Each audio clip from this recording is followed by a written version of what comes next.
I know that Rise from Your Grave is your band. I know you say you've been saying you're working on an album and everything. So Oh yeah, I'm pretty much whenever on my off time, whenever it's outside the band, I basically stream on Twitch. I try to do vocal streams, video stuff, and try to it's just like the same thing you're doing, three stuff, reaction stuff, deal, music and stuff, and I pretty much also like to travel a lot and help other bands out. And, well, on Twitch, basically what I do. So occupied much, but things been really well with that and things like that. Been pretty rad. yeah, and I love to hear that because I remember when I first popped in. I pop into your streams every once in a while, and that's where I know you from. And Mm-hmm. I remember the first time I popped into one of your streams, I was giving you like one of the like hard ass songs to see if you could do them, and you fucking killed them, dude. And Thank you, man. yeah, for sure. What vocal techniques are you into? You're actually the first vocalist we've had on here.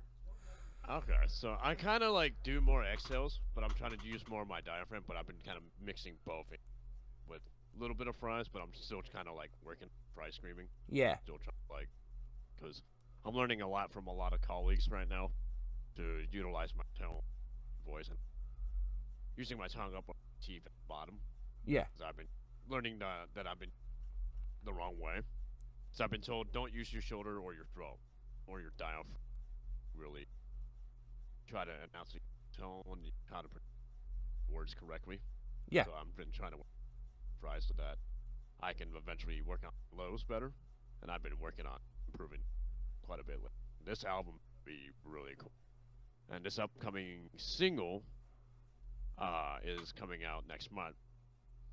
Solo track this week. Set in stone. It's going to be called Suffer. So it's going to be very Acacia Strain influence on this one. ooh, So it's going to be you'll tell. oh It's going to be yeah. very nice. It's going to be a little bit edgy, I but it's going to could, be sick as fuck. it's gonna be edgy. But it's going to be awesome. It's Metal chick Acacia Strain's one mentality. of Thank my. you for the follow. Much Oh hell yeah, appreciated. it's awesome. Um, And I practice like hardcore vocals, so I'm like purposely fucking my throat up, just And hardcore vocals are a good way to get there, though. I Yeah. done that my first time, and also my first. What's funny is, my first band that I actually did a cover of when I first started getting into vocals was actually Suicide Silence, All Shall Perish, Oceano back in the day. yeah, It's kind of funny because that's what got me to thinking instead of doing guitar, even though I did guitar stuff, covered some of their songs a lot back in the day, right? I pretty much was like, I'm gonna see if I can learn vocals and just wing it. And I've been doing it those techniques wrong for a lot of years. yeah. And just about 2 years ago, I just started learning. But hey, better late than you're never, learning right? something new, and you know what? Most people don't admit that they're learning something new, and that's the thing. Most people don't know this, but actually, CJ McCreary actually hasn't been doing vocals for that long. Nobody really knows that. He's only been doing it Oh, for really? like 4 or 5 years. He hasn't really. Really? Yeah, I mean, he was in Signs of the Wow. Swarm in 2014 and stuff, and he's Right. definitely evolved since then. But that's there's a lot of things that there's a lot of things that bands don't admit to, and one of them is their vocal talents and how many years they've been doing them. Like, people will be like, oh, I've been doing vocals for 10 years, when in all reality they've been practicing vocals for 10 years but have actually been doing them for like 5. So Right. you know what I mean? And you came out and you admitted it, and I appreciate that, because most people wouldn't do that. They'd be like, oh, bro, I've been doing vocals for like 20 years. Bro, you're literally 15. Chill.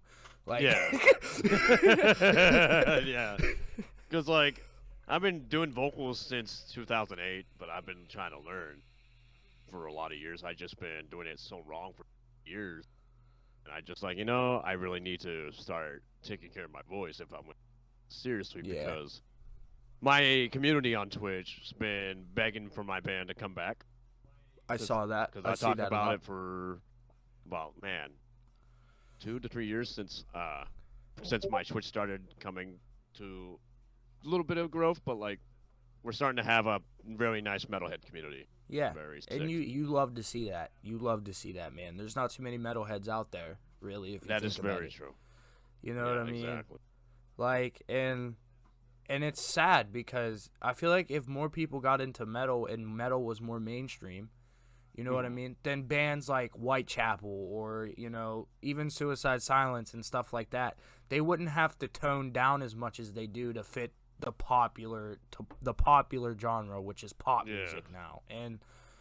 And stuff like that. And that's just how it is. And I feel bad because I remember when Asking Alexandria used to be brutal as fuck. Like, Yeah, they were. They were. I'm not. I'm gonna be. I'm gonna admit this. I do listen to them way back in the day. Not as much anymore, but like, yeah, I used to too. people can say what they want, but like, They were they have some brutal. pretty good stuff. They were Yeah, brutal, man. The American Average, that whole American Average album, bro, that was a fucking ripper. Like, it And- really was. Yeah, Yeah. and one band that I give props to for not completely selling out is Atreyu, dude. They're keeping Oh man. they're Atreyu. man, their new shit. I don't listen to much metalcore anymore, but I was listening to it last night, and their new shit, man, that shit was fucking. Right. They're adding new school elements into it, bro. They really are. That's the best part about the metal scene now. Yeah. It's like a lot more musicians are starting to give less of a fuck about what people say now, which is good. Because musicians have every right to express how they want to write. Yeah, While maintaining their identity, yes. I'm all for trying to. yeah, We're trying new things and we're utilizing stuff that we modernized our first single, I Don't Back Down. We wrote that song back in fucking high school, man. really. High school. Yeah, that song was a song we wrote from high school that's been through a lot of changes. Change a lot is of good. changes. Change is And it good, went though. through 4 different vocalists, I'm pretty sure. 4 or 3 different vocalists. Holy shit. Yeah. That's Yeah. crazy. And one thing I like, I was listening to it. I actually had it popped up on stream before I started streaming. I had it playing in the background. I hope that's okay. I hope I don't get. Oh, yeah, jinxed. that's cool. I love that because, like, anywhere, as long as people like that song and they enjoy it, like, that's what it's about, man. We're Yeah. just trying to make music that people can unleash their rage out and unleash their energy. Yeah. Just something Sure. that they can vent out to because that's the whole goal with us. And, like, we've been a band since 2009. Like, we used to be a 5-6 piece band, but now we're a 3-piece since we reunited last year. Okay.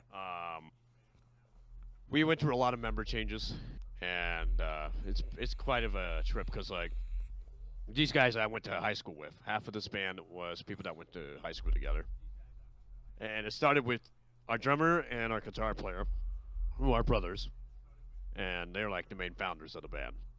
They're really good dudes, and when you have people that are on the same page of direction of music and vision, like it's gonna be sick. It's gonna be very beautiful. Yeah. It's gonna be heavy. You know? And I love that. And I was like noticing like with your song, man, it's got some slam elements to it. And I fucking Yeah, that's the goal. I Yeah, love 'cause we I listen love to that. I love slam, dude. Like slam is like one of my favorite. I mean, don't get me wrong. Some of the shit that they release, like slam bands release, is fucking over the top. But it's like, Right. in my opinion, like that's what makes it unique from other genres of metal.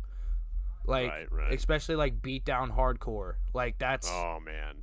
we To see Beatdown coming back though is crazy because yeah. back then, the Houston scene had a big beatdown scene, and we were heavily doing shows like that. Yeah. With stuff like that. Like our band has history of a lot of beatdown band. Yeah. So Yeah, for sure. that's why you see that. Because like the slam elements and beatdown elements mixed in with deathcore death metal, it's just a perfect mesh for us. Me and my co-host can't be here today. He has college classes. So, but Totally understandable. me and him, we interviewed the guy, a local band to me, Watcher, PA. Oh. We interviewed the guitarist from Watcher, and he was like he's giving us like old mosh stories and shit like that. He was like, dude, I remember when shows used to be like ECW wrestling matches. People would bring in trash cans and furniture and barbed wire bats and shit. Yeah. Houston scene had quite a bit of that with a lot of bands out here because the Houston scene used to be really crazy here. I believe it. Let's see if the And camera now it's works. like it kind of calmed down a bit, but I have a feeling once this whole COVID stuff. Do you have OBS open? I by the way? do. That's why your camera's not showing up. If you disable that in OBS and you have it show through here while you're like streaming, it'll help. That's a fun tip for you, just to help you out. Wait, what is it? What do I gotta do? So again? if you go to your OBS and you go to your camera, Yeah. deactivate it, and then you can just like capture your display through like you're doing right now, like Yeah. turning your camera on. Boom. That's how you fix it. Oh It'll help shit. you out. Yeah, no worries. Hell No yeah, worries. dude! I didn't even know that. Yeah, it's to help you out. Sure, you know. Because I help everybody. That's what I do on the outside of my band. Like I always help out a lot of street, Let's try it now. introduce a lot of people. I Yeah, man. deactivated it and it didn't do anything. That's interesting. I Very, mean, very interesting. it's just gonna have to be cameraless for right now, so it's fine. Yeah, you're good. You're good, man. It's all worries. No worries.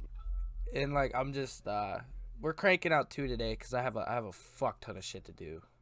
Oh yeah. Yeah, we were supposed to do Scumfuck tomorrow, but Mm-hmm. I had to reschedule that one. Which one? Who are you having, Dickie or Dave? We're having Nick. Oh, Nick. Okay, cool. Yeah, All the right, drummer. Those are the boys. The drummer. You're like I said, you're the first vocalist. You're actually we have another vocalist coming on. He's a one-man slam band, Oh, and he programs his own stuff. that's what's up. Kind of similar to somebody I know. Yeah. Kind of Cardigan used to do that. I think they used to do that. Now they're like a full band now. Yeah. I think Ben as well. He's a one-man band. Ben Simmons. I think don't. he is. I feel like I should know who that is, and I don't. Yeah. Ryan's from Scumfuck and Nick from Cardigan. Oh shit! Nice. Very sick. My Very, very co-host funny. set that up. So the podcast went a little crazy yesterday, Mm-hmm. and the lead vocalist of Hunt the Dinosaur popped in. Oh shit! Nice. And Yeah, they're working on a new album too. I think. Pretty sure. yeah, they are. And he came in and he was asking all these like fucked up weird questions, and I was like, hashtag suppressed on YouTube. This is good. And I was like, Hunter, how much for an interview? And he was like, just message me on IG, and I messaged him, and I got a price set up and everything, so he should be on here within the next couple weeks, and I'm actually excited for that. That's love rad as hell, man. I love the Hunt. I love Hunt the Dinosaur. Hunt the Dinosaur is like, and Bro Job. I love Bro Job too. I'm excited for Hunt. Yeah. We're planning to do a lot of opening shit for them. A lot of other bands that we have planned because we have a lot of history. My band has history of opening for Era. I Silenced the Messenger. We have history of opening for Kublai Khan before they became Kublai Khan Texas because they had for some reason they had to change it. Yeah. I still never understood that to this Dude, day. Kublai Khan, from what I've heard, I didn't mean to interrupt you. My bad. No, you're good, man. You're cool. Kublai Khan in 2010 and now sounds just the same. Like they didn't change. Yeah, just more beefier, honestly. Yeah, like just the With a better production and like everything. Like it's they're using the tools that they learned over the years. the snarling pit bull fucking eating cereal vocals from Matt Honeycutt. That shit was sick. Did you hear that collection song that he was on with Signs of the Swarm? Yeah, the guy Dave. What was it? Dave, whatever his name was from Science. Yeah. Dave Simon. And it had. Yeah, that was it. Yeah. Yeah. Simon. And they had the Molotov Solution guy, Nick Arthur, Yeah. which my band before I was and they did it. My band did a memorial show for another band, and Nick Arthur actually filled in for the band that had one of their vocalists that he filled in as frontman for that one band. That's That awesome. dude's vocals live, boy. Nick Arthur is a whole another level, man. Yeah. It's good to see Nick back. Just like Ricky Hoover, he's back. I believe that. And one band that I'm very biased when it comes to this, speaking that I have seen them live, Shadow of Intent live. Oh my god, that's my big bucket list to see. Right. Big bucket list. I saw him on the Melancholy Winter Tour, and with Signs of the Swarm and Fury, Branded Sacrifice, dude. Ben on record sounds the same live, and it is the most insane fucking thing ever. And I have to put this out there too. Joe doesn't get enough credit. Joe Bad, he does not get enough credit for his bands live, especially too. Who's that? I feel like I should. Joe Bad, the singer of Fit for an Autopsy. Oh no! Yeah, he's very good live too. Yeah, like, he sounds better live. I've heard. Even though he's like really good on the album. Yeah, but he's on another level. Another should take into for those out there who haven't checked those boys out. They're good homies. They're good dudes. They are one of the few bands that helped me out with my Twitch and stuff, and really good friends, and I helped them a lot over the years. They really helped me. That's awesome to hear. I've heard mixed reviews about Fit for an Autopsy live. Like, I've heard it depends on what date you catch them on. And then again, that's also with any band, so it doesn't really matter. Yeah, like, there's some times where a lot of bands will have it, like, including me, like, us. Like, we're going to have our good days and bad days. That's what people don't understand. Musicians are humans. Yeah. Like, not everything's going to be, like, perfected, like, on an album. Like, yeah, we can perfect an album and do it with many takes and just, wing it, and then boom. Yeah. But, like, on a live setting, it's just, like, the energy is all about the energy, too, and all that, and how the musician feels, and they just got to go full extent, because not many people realize they're going 30, 40 days. Yeah. Some on a tour pack. Yeah. Even though we never done that, but, like, we done a small tours, but we have, but, like, people just got to understand that. Like I saw life, the Melancholy Winter Tour, I saw them on their first date. Okay, I got lucky because their first date was in Pittsburgh, which made sense since Signs of the Swarm is from Pittsburgh, I guess. And they said you got lucky. Really? Because Ben's vocals were shot by the fifth date. Wow. But they didn't say that he didn't sound good. It was very different from what I experienced. It's probably because the way he didn't he's drink enough tea. Yeah, probably. And he's a fucking monster, dude. Like, give the guy a break. Yeah. I want more Hollow People put Prophet. vocalists on a pedestal, too. Like, a lot of people expect a lot of people that are frontman to always be 100%. Because there will be days, sometimes. Like, I do that, too. Like, I do vocal streams sometimes. I take requests from the chat. And I cover a lot of deathcore, death metal stuff, other different genres. Try to utilize my voice and try new things, and because it helps, Yeah. A lot of people gotta think about, like, hey, maybe he's sick, maybe he had like a wild day or something. Who knows? At the end of the day, some people are gonna be very picky. Okay. Yeah, for sure. Sorry, I'm not reading chat much. What's up, Eli J? How are you? You're Satanist. How you doing, sweetheart? Inflame, thanks for being here. You're in class right now. Hey, thanks for the 3 bits. Oh, yeah. I saw your birthday stream went well. I'm glad that went well. Yeah, it definitely did. I saw that went well, man. That's amazing. Thank you very much. I really appreciate that a lot. Appreciate you coming by, too. I really appreciate that. Yeah. You and a lot of people are the reason my band is a thing. Like, we're still doing our stuff, and very thankful for a lot of you guys, especially those that are from my community that are tuning in, or some of my friends that are tuning in probably. I see LJ. Yep. Takes in there. Hell yeah. There's a lot of cool people. Oh yeah. It's been really such an adventure. Yeah. With my band for the last 2.5 years back. I was thinking about turning, like, I gamed on my Twitch channel for a minute, but I'm thinking about just turning it into a full podcast type thing. Dude, honestly, you're really killing it. I think you guys are gonna go really next level. Honest. Have you watched any of them? I did. Did you? Mm-hmm. I watched one of them. Yeah, I watched your previous episode. Not too long ago. That was a wild one yesterday, man. Let me just say, dude, that was definitely a wild one. That was crazy. You did really well with that, honestly. I've really got to salute you guys on that, because I've never been on a podcast before, so this is my first time ever being on a podcast. Yeah, you told me that. I really can't thank you enough for having me on here. Too. Can we get some coronavirus emotes for Josh's first podcast? Hell yeah. Really appreciate the opportunity. Guys. Oh, no, for sure, dude. For sure. Because, like, I know you got a new single coming out next month, and I'm excited for that. And it's going to be really awesome, and I hope a lot of people will enjoy it, and it's going to be really sick. It's going to be a very heavy compared. If you liked I Don't Back Down, for those that heard it already, and you guys enjoyed that, just you wait till you hear Suffer. This song is going to be very, very aggressive, and it's going to be a very old school, because we're trying to go for an old school sound, because we came from the MySpace days. Yeah. So we're trying to bring back that MySpace deathcore, death metal back. I wish Whitechapel would go back to their death metal days. I don't blame you because a lot of people like I don't blame you. I'm more old school like you. Like I kind of agree with that too, but I'm also enjoying their new sound too. You wanna know something, dude? I'm only Yeah. 18. Okay. Really? Yeah. Wow. And That's really cool.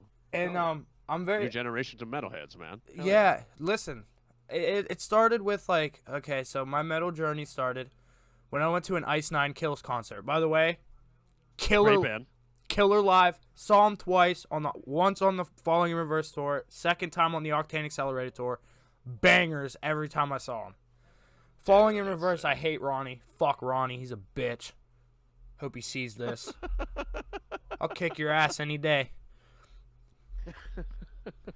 Fucking old man. Kick your.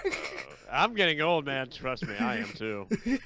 He turned 37. I mean, I'll pop into his streams every once in a while, just to see what he's up to. And one vocalist I wish streamed was Who's Chris Franzak.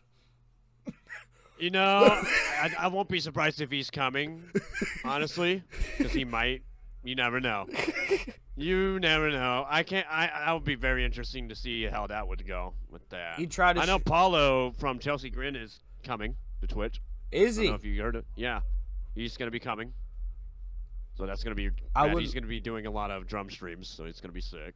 One guy I would love to interview is Eddie Harmata. And now I'm not trying to like ask you for favors or anything, but if I can probably help you with that. He's a good friend of mine, and he really helped me out a lot. And I'm very opinionated when it comes to this stuff. Okay, so don't get mad at me. I know he's your friend and everything, but him and Suicide Silence, it's for me is very weird.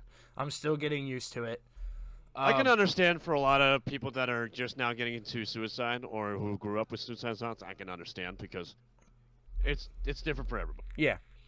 But for me, who grew up with with these bands for a lot of years, and I love what Eddie's doing. In that album, don't get me wrong, I enjoyed it, but it's very different. Yeah, it was a little weird and different, that one album. Yeah. But I love that they did that risk. Yeah. I love when bands was like, fuck it, we're going to try something new, and we're going to try something. No matter the good or the bad, positive or negative side about it. Yeah. Because at the end of the day, that's what makes you a fucking musician. Yeah. You're doing things that not many people would do, and it's sick as hell. Yeah. And, I'm thinking about... I really appreciate what he does for a lot of bands. Yeah. He's like a metal ambassador, man. Like, he really helped this band a lot, too, and gave us love and really helped me out a lot inside of Twitch and outside of Twitch. Yeah, and that's amazing to hear. And like I'm I told you about Whitechapel, you know what I mean? Mm-hmm. I'm not used to that. You know what I mean? And I think everybody is still taking Mitch's passing hard. Yep, very, very. Including myself. Like, I looked up to that guy for a long time, and I'll never forget having that interaction with him back in the MySpace days. Yeah. Because, man, he was very interactive with his fans. Yes, very, he was. Very interactive. Yes, he was. He would talk to you for hours. And there's one guy, and I give a lot of people props for that. Franz is one of them, even though he can be very fucking self-conceited. That's the thing about there's some people that will, that are out there, that's been there for that longer than me. And yeah. Better experience, At the end of the day, it's all about having fun. Yeah. Being yourself. That's what it is. I'm thinking about starting a beat down hardcore band called I was talking about this on the podcast the other day. I was gonna call it Hit for Hire, right? So, that sounds brutal. So if I see someone like standing in the crowd, I'll beat the fuck out of this guy for a piece of merch. Let's go. Fucking concepts with a mosh pit like that. I know the Houston scene would go nuts with that. They're very they had a very big mosh scene here. Very big mosh. Listen, if I ever come to Houston, I'm bringing Pittsburgh Pain with me. Oh, I like that. I can tell you this though, when shows do come back, they're gonna come back. Come back There's quick. some bands that I have some good friendships with who we're definitely gonna go out on the road with eventually when we release this Recoil and album out Horror. and I stuff. remember you saying something about them. Yep, Recoil and Horror is one of them. Big shout out I, to them and Metal Chick. I, They've been helping me out a lot with some stuff a lot too. I and still they're need to sick check band. them out. I haven't got the chance, man. Definitely do that. I've been listening these past couple days. I've listened to more Beatdown and more Bro Job and Hunt the Dinosaur that I'm actually comfortable with. But just to do my research, because I want to be able to ask questions that are on the topic. You know what I mean? Because Watcher is very... There's like 5 people in it, and they're all from 5 different bands. Like, they got Enemy Mind. Oh, wow. Built upon... Enemy Mind, that sounds familiar. Yeah. They're PA built. Built upon Frustration. Old school Beatdown from like 98, 2003, you know? Goddamn. Shame Spiral, and Final Stand. I couldn't find Final Stand anywhere. I don't know where they're fucking... those are hard to come by. Yeah. Hard to come by stuff like that. I definitely want to get Brian Garris from Knocked Loose on here. I don't care. Oh, that'd be cool. I don't care what anyone says. Knocked Loose is straight flame. Like, they're bringing back a lot of old school elements and bringing new elements into it. That's the sick part about that band. Because they're one of the few of my influences. Because I listen to a lot of metalcore, deathcore, and death metal. So with my band, I'm trying to utilize all my influences along with my bandmates with their influences. yeah. Because we're influenced by Animosity a lot. Like, we listen to Animosity a lot. Fucking Waking the Cadaver back in the day. Fuck, man. Like, a lot of deathcore bands and death metal bands, especially Cannibal Corpse, Oceano. Like, we have a lot of, like... Dude, that new Cannibal Corpse single, bro. Yep. That was a fucking hitter. Like, that shit was... It gave me, like, Visceration Plague vibes, that album, but with, like, more brutality now. Like, now that they got Eric Rattan in. Yeah. That sounded so old school, that riff. Did you check out Kev Mueller's new band that he just started? Oh, yeah. I knew about that band for quite a while with his community. We actually seen him did a little bit of streams from him and Westman on that for, like, 2 to 3 years. Big shout out to Kev Mueller. Boy, he helped me out a lot as well. I'd definitely like to get him on here. You know, I feel like he'd do it, but I'd have to talk to him. Yeah, he's a good dude. I can probably talk to him and probably help you out with that. Because I have a lot of people that I know that you could probably get a slight chance. Because I got to get a schedule in place, dude. Like, I know that I still apologize for saying, hey, Thursday. Hey, oh, by the way, Wednesday. Oh, let's just do it today. You know, I apologize that's no for worries. Yeah, you're a busy guy, and you're doing a lot of cool shit, man. You're doing some big things for yourself. That's really fucking sick, man. It's awesome. Yeah, like, there's not too many metal podcasts out there, you know, and that's what makes me and my buddy unique, you know. Me and Chandler, literally, like, last week, we were sitting there like, hey, you want to start a podcast? And Chandler was like, yeah, let's do it. Hell yeah. That's a great end. Sometimes if you, like, you have a vision and an idea, go with it, man. That's what me and my band, that's how my band started with my drummer and my guitar player. That's how they started. Last Wednesday. Yeah, thank you. Last Wednesday. Yeah, that's sick, because, like, that's really cool that you guys are doing that. Because, like, more people, especially with your age right now, utilize what you got right now and just have fun. Yeah. Wing it what you can, because at the end of the day, though, it's gonna help you in the end. Yeah. You know. And like I tell people, you know, it doesn't matter whether I'm on Twitch for 10, 15 years. You know, if I want to do something, I'm going to grind for it, because at the end of the day, you know, and I'm not trying to, I don't diss anybody that works blue collar jobs. I don't diss anybody that's a doctor, but I don't want to do that stuff. I want to be in a band, you know. I want to fucking, you know, I want to do shit that most people don't get the chance to do. And this is one of those things, you know, small victories counts just as much as big ones. You know what I mean? Oh, yeah. That's rad. Oh, yeah. That's the spirit. That's the mindset you got to go with. And for a lot of you out there that are wanting to start a band, like, go with it. Try it. Whether it succeeds or fails or doesn't work out, just try it, you know? I could definitely. You'll learn a lot from those. I can get some shows in the Pittsburgh area, but I feel like other areas, you know, would be a little harder because I don't really know people in other areas. You know what I mean? Yeah, that's the thing about that too. Like, I didn't really know many people back then, as much as I did now, because Twitch is a crazy platform. You never know what can happen, man. Because ever since Johnny from the Browning really like he was the first person to really help, like, get everything going 3 years. Because I've been doing Twitch since 2011, Have early you? days of Twitch, and yeah, I've been doing like the way beginning of Twitch before Twitch became Twitch, like Justin TV, Justin TV. TV. Yeah, I remember when I was there, and I know I'm young when I'm saying this, but I was there for the ending of battle cams, dude. Like, Oh my god. That's man. Holy shit. I was like, Yeah. I don't remember when they shut down. I don't remember. I remember being just like 8 or 9, bro, just like on that Yeah. website, and just people flaming the hell out of each other, like. And the best part, like if you're really like looking for more metalheads, like if you're trying to target more your demographic, me and my friends in the Buy Squad, we started a metal community Discord Okay. for metalheads and everything. Big shout out to my boy Sigma Caldera. If Dan you Fox, have and the Joe link, Cupcake. dude, and you're looking at the live stream right now, go ahead and Yeah. post the link in the chat. I can do that right now. Yeah, I can do that. Make sure that the mods don't block it. I gotta make sure that one of my mods is here, so that way it doesn't get blocked. Yeah, no worries, no worries.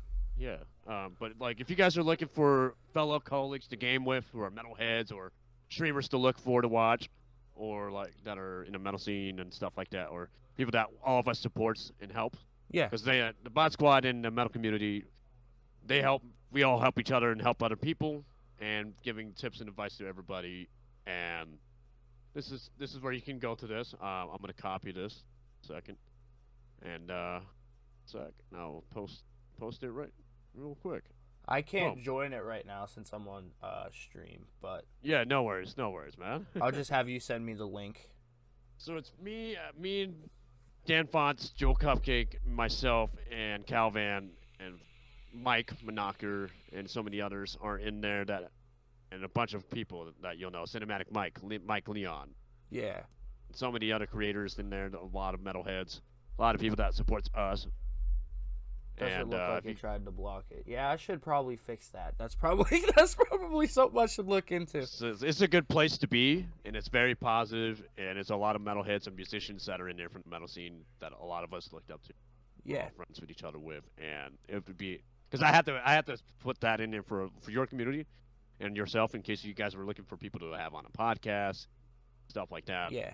Just to give you guys some, usually a ways to network with some people just to help you out, because I love helping people. That's what I'm about. I help people, and like I always will do whenever I can to help help me out. Because in the end of the day, this world can be very tough, but I'd rather bring some joy to people and help people out and make sure people are more successful. I learned that at a real young age. You know what I mean? So I stay as positive as I can. You know what I mean? Because there's no reason to be negative. I mean, I get, like, if you have, like, a mental illness and you're, like, sad all the time, and that's totally fine. But other than that, like, there's really no reason to fucking mope all day. Like, what's like, you're wasting your life. People say, oh, life's short. Listen, dude, it's really not. You're just making your life shorter by staying in the house all the time and fucking not doing anything. Like, you're just... Exactly, man. Like, and that's just how it is. You know what I mean? You got 90 years to live. 90 years is a long fucking time. Like,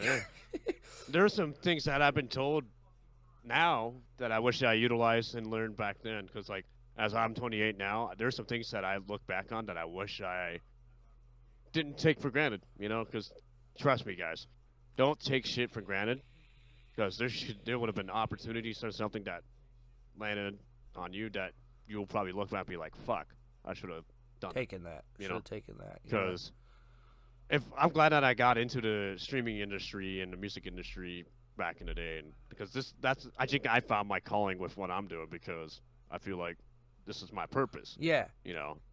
And I think that's my way to escape, Yeah, and stuff like that. And that's the best way to think about it, dude. You know what I mean? Like, I think of it as, it doesn't matter what you're going through, whether you're a drug addict, you're homeless, you're the richest person in the world, you're the president of the United States. It doesn't matter, bro. It doesn't matter what your position in life is, dude. There is something out there for you. Whether you never get clean and you work a $50 an hour job, it doesn't matter. Or, you're homeless, but you're looking to get a home and you get that home finally, dude. That was meant to happen, and I think of things like that. I do not necessarily believe that there is I'm not religious, and I'm not going to get into it because I don't know people's views on it, and that's just my opinion. Like, we had a lot of people knows my views on religion.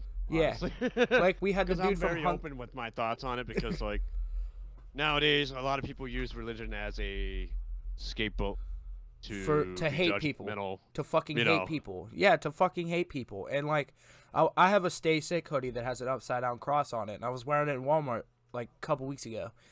And Yeah. this old lady, she's like, "You need Jesus," and I turned around and I said, "I'll summon Satan on your ass. You better get away from me."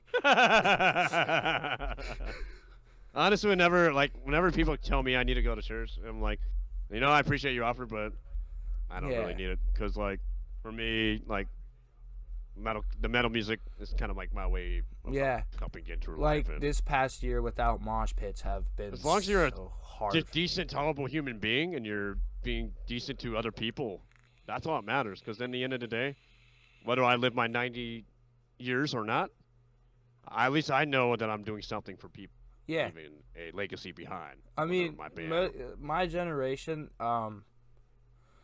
you'll notice my generation not living as long, and that's because Mm, they're scared to reach out to people. And the thing is it's like, yeah.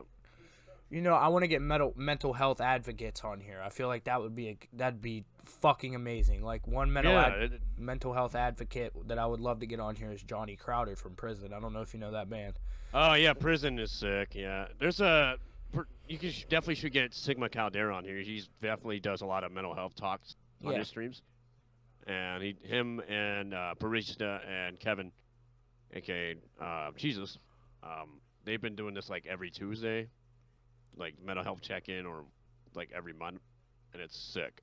Yeah, for sure. I'd love to. And like I want this podcast to be a variety of things. Like I want OnlyFans stars on here. I want, underground rappers or rappers on here, or, mainly metal musicians though, because metal is my main thing, because I'm very biased when it comes to rap now.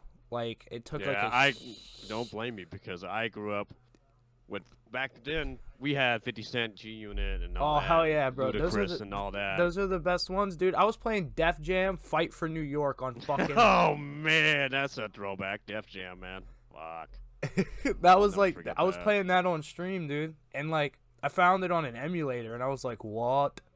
Goddamn, you're lucky you found that. That's a fucking nostalgic trip there. Oh yeah, it is. Shit. Hell yeah. And like most rap I listen to now is like Eazy-E, like NWA, like Tupac, like old school tough guy shit. Like it's definitely not shit to be taken lightly, because when they dropped diss tracks back in they meant that shit, and that was just... back then was real. Like there was real beefs, no staging, nothing. Like back then with hip hop music, especially, they were fucking nuts with that. I don't know if you're a boxing fan or not, but how do you feel? I am. How do you feel about the Logan Paul Mayweather fight? Oh, I'm gonna tell you this right now. For those that think Logan Paul's gonna win, you're fucking wrong. Yep. For Thank those that you. Knows Thank boxing, you. knows that Logan Paul is just a dude from YouTube. That just because he knows he can box a few YouTubers doesn't mean he's gonna be a fucking pro. He Let's be boxed real one here. YouTuber and got his shit rocked. Yeah, like let's be honest with this. Floyd Mayweather has more power with his punches and more experience, and I think it's kind of crazy that he's signing a death warrant, pretty much. To be on a ring in front of Mayweather. Yeah. Because would I do that? No. Hell no. I know damn well I'll get my shit rocked by fucking Mayweather. I could probably get killed from that. From the power of this motherfucking punch. I boxed for a little bit. Hell yeah. Oh, I got myself into fights over years. Yeah, me too. Everybody. I think everybody needs to get into a street fight. There's no way in hell I would be paid to fight Floyd Mayweather. Not even $1 million. Not even $1 billion. Fuck that shit. Well, I mean, if it was $1 billion, I'd have to consider it. But you do like 1.5. Yeah, I'm doing it. But I'd consider it at 1. Oh yeah. Jake Paul's fighting Ben Askren next month. Oh man. That's an interesting matchup. Mayweather wouldn't have taken the fight if there was a 0.100% chance of losing. Meanwhile, short of death, it is good for Paul's bottom line regardless. Yeah, he has a good point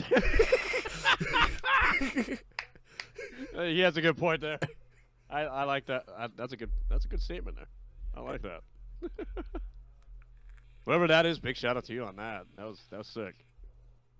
Fucking rad, man. It's one of my mods. Oh, that's rad. Um, Hopefully my mic quality's not too bad, right? Because I've been messing with Discords. yeah, dude. I don't know, bro. My fucking camera worked earlier. Uh-huh. And then I hop in here and it's like, hey, we're not working today, so just go fuck yourself. And I'm like, oh, okay. I guess that's fine. Hell yeah. That's rad. But, you know, there's a lot of things that people don't want to talk about in the metal scene, and I'm going to get into it because I don't care. Oh, here we go. Racism in the metal scene is a big fucking problem. Yes. And that yes, needs to be fucking dealt with. Now, if you're a shitty record label that makes people sign their lives away, do yourself a favor and fucking jump off a cliff and never come back. Because it is mainly fucking record labels that are fucking racist. That is true, but don't forget, there are a few musicians out there that had a great platform, a great career. Some of them destroyed themselves with that shit. And at the end of the day, if you want to be a racist motherfucker, you don't belong in the metal scene. No. Or the music industry to begin with, because at the end of the day, we don't tolerate that. Like, that's the best part about the metal community is that they don't tolerate no hate, no bullshit. No, not at all. Because, like, at the end of the day, we're reuniting people together, and if someone has hate in their hearts, they know what's gonna happen. Yeah, if like they find out. my, they know. My buddy fucking we were at Shadow of Intent. I remember this. Mm-hmm. Fucking big ass dude clotheslines him, bro. Almost knocks him out. Oh shit. And you see all these little fuckers run up and try to attack him, and he's just like, I mean, when I'm in the pit, it all depends on what kind of show I'm at. Like I said, there's different environments for different things. So if I'm in Shadow of Intent, you know, I'm going to get a little rowdy. You know, I'm going to use my elbows. You know, I'm a dirty mosh a little bit. I'm at a beatdown show. I'm at a beatdown show, bro. You better be ready to fucking fight because that's what I'm there for. Yeah, it's exactly like once you're like. There's the thing about people need to take note.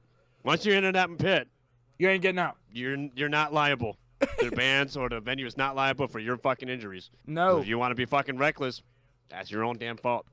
And that's the thing about size. Like whether you're small, big, or not, as long as you can handle that, go in there. Yeah. If you can't handle it, don't go in there and don't cry like a motherfucker. It back then, when we had mosh pits back then, there was no signs, nothing. Yeah. Everybody knew what they were going into. Nowadays, it's like, oh, I'm just going to go wing it and go in there, and people that are edgy, you know, those that are edgy. Yeah. It's like, oh, I'm going to go in there, I'm a fucking badass, and next thing you know, they get their shit rocked, and then they complain, and they want to sue happy. You know. Fuck that shit. My favorite is smart people. My friend, he's in the goth scene. He's like a goth kid, and you know he listens to goth music. Isn't bad. I like some goth music. You know, it's not bad. I like it too. It's not bad. And I was like, so here's the deal. I'm taking you to a beatdown show, and I want to see what you do. I want to see how you act. Because he's never two-stepped, he's never hardcore danced or nothing. I was like, I'm taking you to a fucking hardcore show, and I want to see what you do. Because if you try to push, he was like, why? I was like, if you try to push mosh, you're gonna get fucking hit. Like that. Yep. That's the funny part. When I took a friend who was a new metalhead, who never been to shows before, because I love bringing people and introducing metal music to people and seeing some people get into it and really dive in. Mm-hmm. When I had my friend do his first mosh pit, he did not expect. Well, I warned him too. I'm like, bro, here's the thing about shows, man. Once you're in that pit, expect to get your shit rocked regardless of what happens. Yeah. Because some pits are rowdy, or if you get cocky and you start fucking pushing, you think you're trying to be a badass, someone's going to up your level. Yeah. And they're going to fucking show you. Like, hey, they run this pit, not you. Yeah, and it's you know what I've noticed? Like, the old metalheads are kind of like getting into newer shit, and I fuck with that. Yeah. And that's cool, but they also don't understand new etiquette. They don't understand that. Yeah. Things were a lot different when Slayer and Motley Crue and Pantera were touring. Okay, they need to understand that things are a lot different now. There is a slight chance you will get punched in your fucking mouth. So yeah, there's some pretty cocky fucking people that are from that are in pits like that. Dude, I've seen some dickheads. I've seen some dickheads. I have too, and man, I love fucking them up. Like that's like my favorite thing. I love beating their ass. So I was a Shadow of Intent, and this drunk chick was there. All Oh right. boy. And she came up and she was like, "Hey, will you go into the mosh pit with me?" And I was like, "Is this your first one?" She was like, "Yeah." And I was like, "It's not a good idea." I was like, Oh shit. she was like, "Please," and I was like, "I don't know, man. This is a lot of pressure." Mhm. I was like, "I don't want that weight on my shoulders." And then I was like, "Fuck it. You know what? What's the worst that could happen?" What I thought Yeah, the that's worst true. was gonna happen happened exactly 10 seconds later. Yeah, yeah. Oh, I just see Caxink mentioning Eric. Oh, don't get me started on that label. Don't get me started. They've been, and you know about what they've been doing to our friend Johnny, who's the vocalist for the Browning.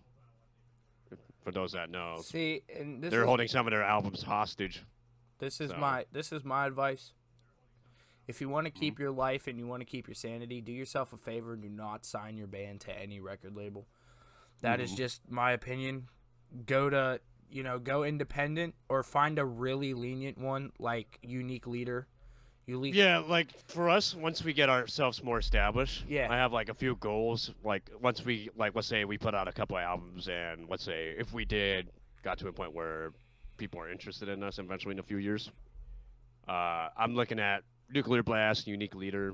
Yeah. There's my top two, maybe Metal Blade. Those are Yeah. my top three.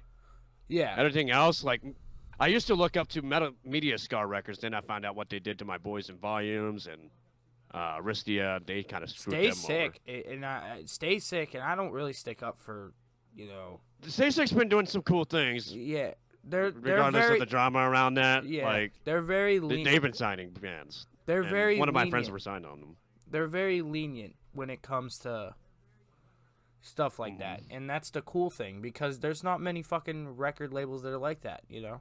They're Yeah, also very diverse. They don't just have fucking, they have one deathcore. genre. Yeah, like one main thing that's their goal. Yeah, that's the best part about Rise Records as well. Like Rise is now signing more deathcore, metalcore bands now, because they used to be very pop punkish and shit. I don't But I mean I liked Pierce the Veil and stuff growing up, but pop yeah. punk just Oh, really trust me, I listen to them a lot. Like I still listen to that to this day. So Devil Wears Prada still to this day. Like shit, I man. remember Like, that tour with Behemoth that they did. I don't know if you heard about that. ooh, which one? Which tour did they do with Behemoth? The Devil Wears Prada and Behemoth. I think Behemoth opened, Oh, and Behemoth ripped the Bible in half on stage. yeah, I remember that. I didn't. Honestly, Behemoth is so sick live. I'm not a Like, big black metal guy. I can't get into it. It sounds like it it's was. not everyone's thing, but like if you love like really cool guitar riffs that are very I can listen to Meshuggah. yeah, I love Meshuggah. Meshuggah is Yeah, a very that good just didn't pick for that. I don't like Tool either because their songs are like fucking 40 really. minutes long. Yeah, Tool just ain't really my thing. That's understood. Oh yeah, Spite did leave that label. They're independent now. Yeah, yeah, that's right. I'd love to I get just saw your Darius chat. on here. I feel like that'd be a cool one. Darius would be a cool one. Oh yeah, that'd be cool. Yeah, yeah, that's a good dude. Very humble dude as well. He's very chill as fuck. Very nice guy. Especially Tom Barber as well. Such a sweetheart. Love that guy as well. He's such a sweetheart. His his band Darko. I see they're doing a lot of shit. They're doing something that I'm taking ideas from Yeah, about how they're promoting their music. yeah, We're doing the same thing we're doing. We're just releasing singles, yeah, and we're gonna release 3 songs, which we have 1 song out. We got 2 more songs to release, which Suffer coming up next yeah. month. And we're gonna have a website eventually coming soon. It's gonna be sick. Like I'm we're thinking. gonna have some new merch. We're gonna get our logo redone pretty soon. I'm sorry 'Cause about not making the flyer either. oh dude. no no It no, was you're so- good. You're good. Like I just kind of have your metal logo chilling in my email right I'm old now. school. Like I started the same way you started several years ago with my stuff. Like no worries. Have no fear, man. Because at the end of the day, we all start somewhere and we all do stuff. You do We're all not suck busy. at making flyers, bro. I can't. Listen, Bro, you're better at me. You're better than me. And that's for goddamn sure. You guys are doing good for your guys' entry level of what you guys are doing. You guys are killing it. yeah. Keep I that mean, up. and I'm hoping that I'm really hoping that Scumfuck does take the reschedule. I think they will, and I hope they do because I feel like that's going to be an interesting one. Now, They am will. I going to try and not have a fan moment? Absolutely. Trust me. Like you've seen me. Like a Yeah. lot of people that I create content with over the years. Yeah. Like, trust me. Have no worries of doing those moments. It's always fun. It's a humbling experience, and it's cool. You Yeah. know, and it gives them a good feeling. Like it helps musicians too. Yeah, like I As want long as to. Yeah, talk to them like a human being, and just like to do like I do. I ate Just Taco vibe. Bell for 40 minutes of the podcast yesterday. Taco Bell's life now. That's just the way to go. As long as you're having a Baja Blast. Oh, I did. There you go. Good. See, my man. Ryan's a sweetheart. I miss working with him and playing MC together too. Oh, that's sick. Nice. Hell yeah, dude. My dude, Chandler, which is my co-host, he does drum cams for bands. Oh, really? Yeah. So he records drums and everything, which is really cool because you don't see many people do that. Hate 5-6, I think, would be a good interview to have. Like, why is your camera so fucking big, and why can't I see it halfway across the venue? That'd be a good start. Yeah, that's sick. A lot of bands are bringing back drum playthroughs and guitar playthroughs, which is sick. Especially studio blogs are coming back. Like, a lot of bands are utilizing that old school ways of promoting a record or a song now, and like that's what we're trying to do. We're going old school, but we're also utilizing Twitch with it. Yeah. And stuff like that. And I I'm would gonna let this out there. We might be doing a virtual show on Twitch pretty soon. Really? Yeah. Make sure you guys look for that. One thing I'd like to do is record a song on Twitch. That's one thing I'd like to do. Oh, it's fun, man. I need to do more of that. I'm actually going to be doing a cover pretty soon. I'm going to be recording I'm doing a dual cover with one of my mods for a Fit for an Autopsy, The Traveler. Yeah. So that's going to be sick. I'm thinking about when the stimulus money comes. I'm thinking about getting Hunter Madison. Ooh. And doing something with him. And I'm just going to let him free flow it. That'd be sick. And the song is going to be called Fuck Cancel Culture because I'm tired of this bullshit. Hey, I'm with you on that, but don't get me wrong. There are some people out there that deserves to be canceled. Yeah. There are some people, because some people had it coming. Yeah, like don't pee and on there people. were certain people don't pee on in the metal people, music industry that know that were doing that who deserved it. Yeah. 100%. 100%. Yeah, and that's totally there okay. are people that are scummy using cancel culture the wrong way. Yes. Yeah. And I don't like that either. Yeah, like I make jokes about the CJ situation all the time, and I know I shouldn't. Oh yeah. But the first question I asked the Bro Drop drummer yesterday. We were sitting down because he did a song called "Fuck Yourself" featuring CJ McCreery, and I was like, "Did he pee on you?" That was literally.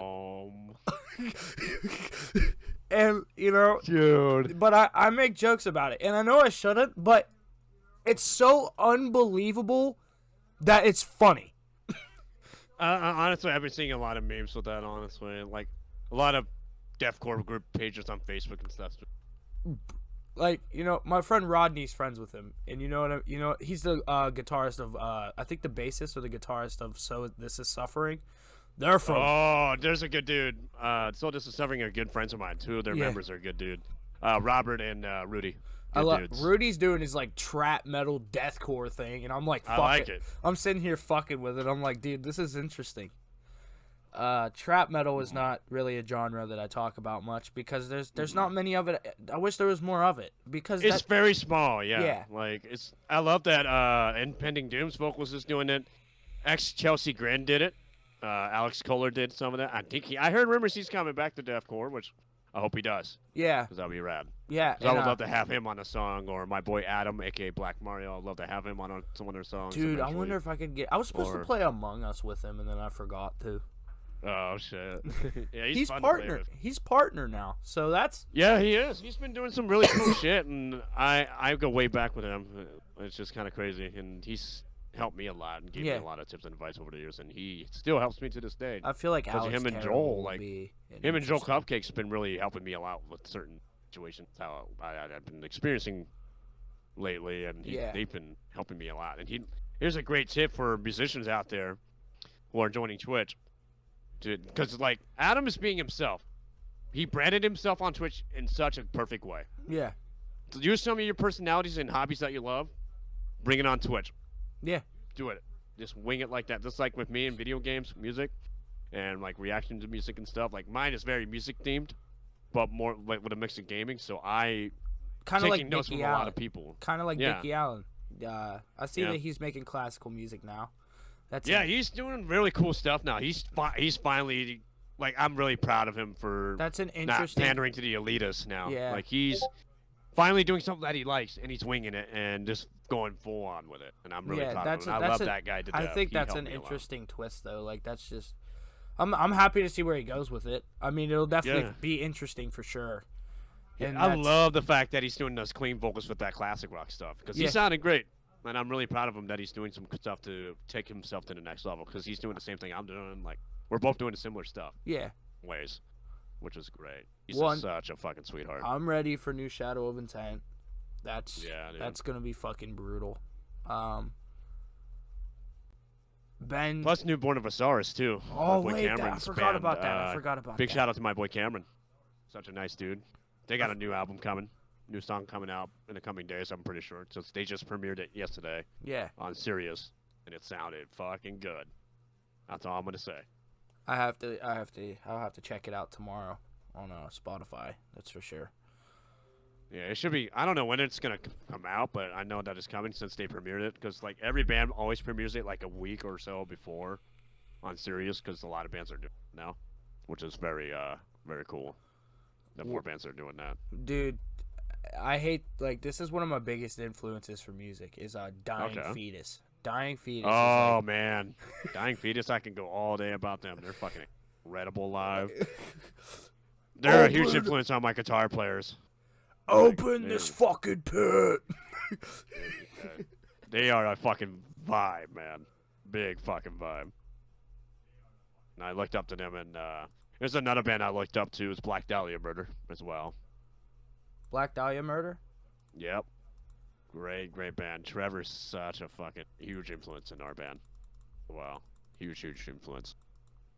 Because there's a lot of vocalists, and I'm also utilizing a lot of new vocalists.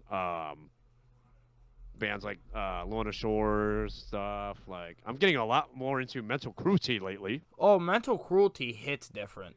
I was listening. I'm loving what they're doing. Every Yeah. album is different, and this album looks like it's gonna be sick. Yeah. They're mixing slam with black and deathcore together, and that shit looks like it's gonna work. Oh yeah. They're paving ways for us. The right now. one band I'm excited to see go forward is Within Destruction with the way that they put techno in with it. Yeah.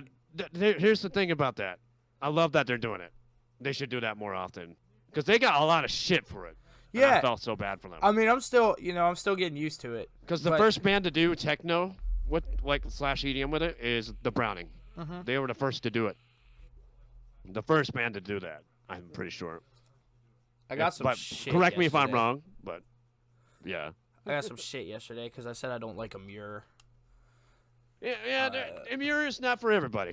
But I like Emir. I listen to them. I'm gonna get judged for it. But at the end of the day, You're not gonna you get- like what you like. I got a fuck ton of And- fucking. I mean, people were fucking around, but at the same time, it's like Amir is just, in my opinion, an off-brand Attila, in a way. I can see somewhat with it.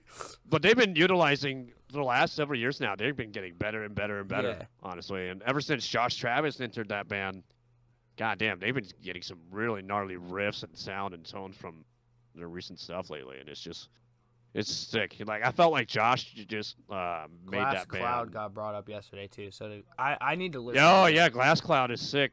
Josh's old band, I need Glass to. Cloud. That's a fucking great I band. need to You listen check to 'em out. them because I feel like I need to get caught up because Yeah, man, check out that and Texas in July. Texas like, in What July Fallen hits. Dreams. Yeah, man. I forget Shit. what band was I listening to the other day. I'm trying to think. Mhm. Oh, Defeater. Oh, Defeater, that's a throwback. Oh my god. I haven't heard that band mentioned in years. Fuck. They're making new music. And Good. It's I'm about time. They need to make a there's a comeback. lot of old MySpace shit coming back, and I'm excited for it. Yeah, Disfiguring the Goddess is back. They've been pumping out music like crazy. I I'm happy to see I that. want Slam Coke to come back. That's a fucking throwback, dude. Oh. Talk There we about some go. throwback slam, bro. Some fucking Slam Coke. Waking the Cadaver would I don't They're know. working on new stuff. Yeah. They are. Oh my god, that riff sounded great. And I think for a lot of you guys who are Whitechapel fans, I heard some of the riffs that they've been teasing because when they went to the studio, they've been teasing some of the riffs, and oh shit, I just want this album's gonna be heavy. Phil lost the ear holes and went soft. I don't think so. I feel like he got more brutal than ever, but like he may not be doing some like very like slammy death metal like gutturals, but like he's still doing that brutal lows and highs. And, but he's doing more medium range and lows now, and he's doing a different tone. Because don't get me wrong, he's getting older like me. Yeah. So a lot of us has to do different techniques, and because he used to wing it like me. He'll just wing it. And a lot of musicians will do the same. Like if anybody tells you that they never winged it and never done techniques when they were starting out throughout the 7 years, and now they're trying to utilize now, they're lying to you. Listening to old Whitechapel, bro, made me a certified surgeon. So if you need a C-section, hit me up. But like for me, I almost got gauges, and I'm glad I didn't, because I'd rather have tattoos, because like I've seen a lot of people that how much money they have to spend to fucking go back to normal ears, and man, it's a lot of money. I got tattoos. I got a couple. I don't have many, but yeah.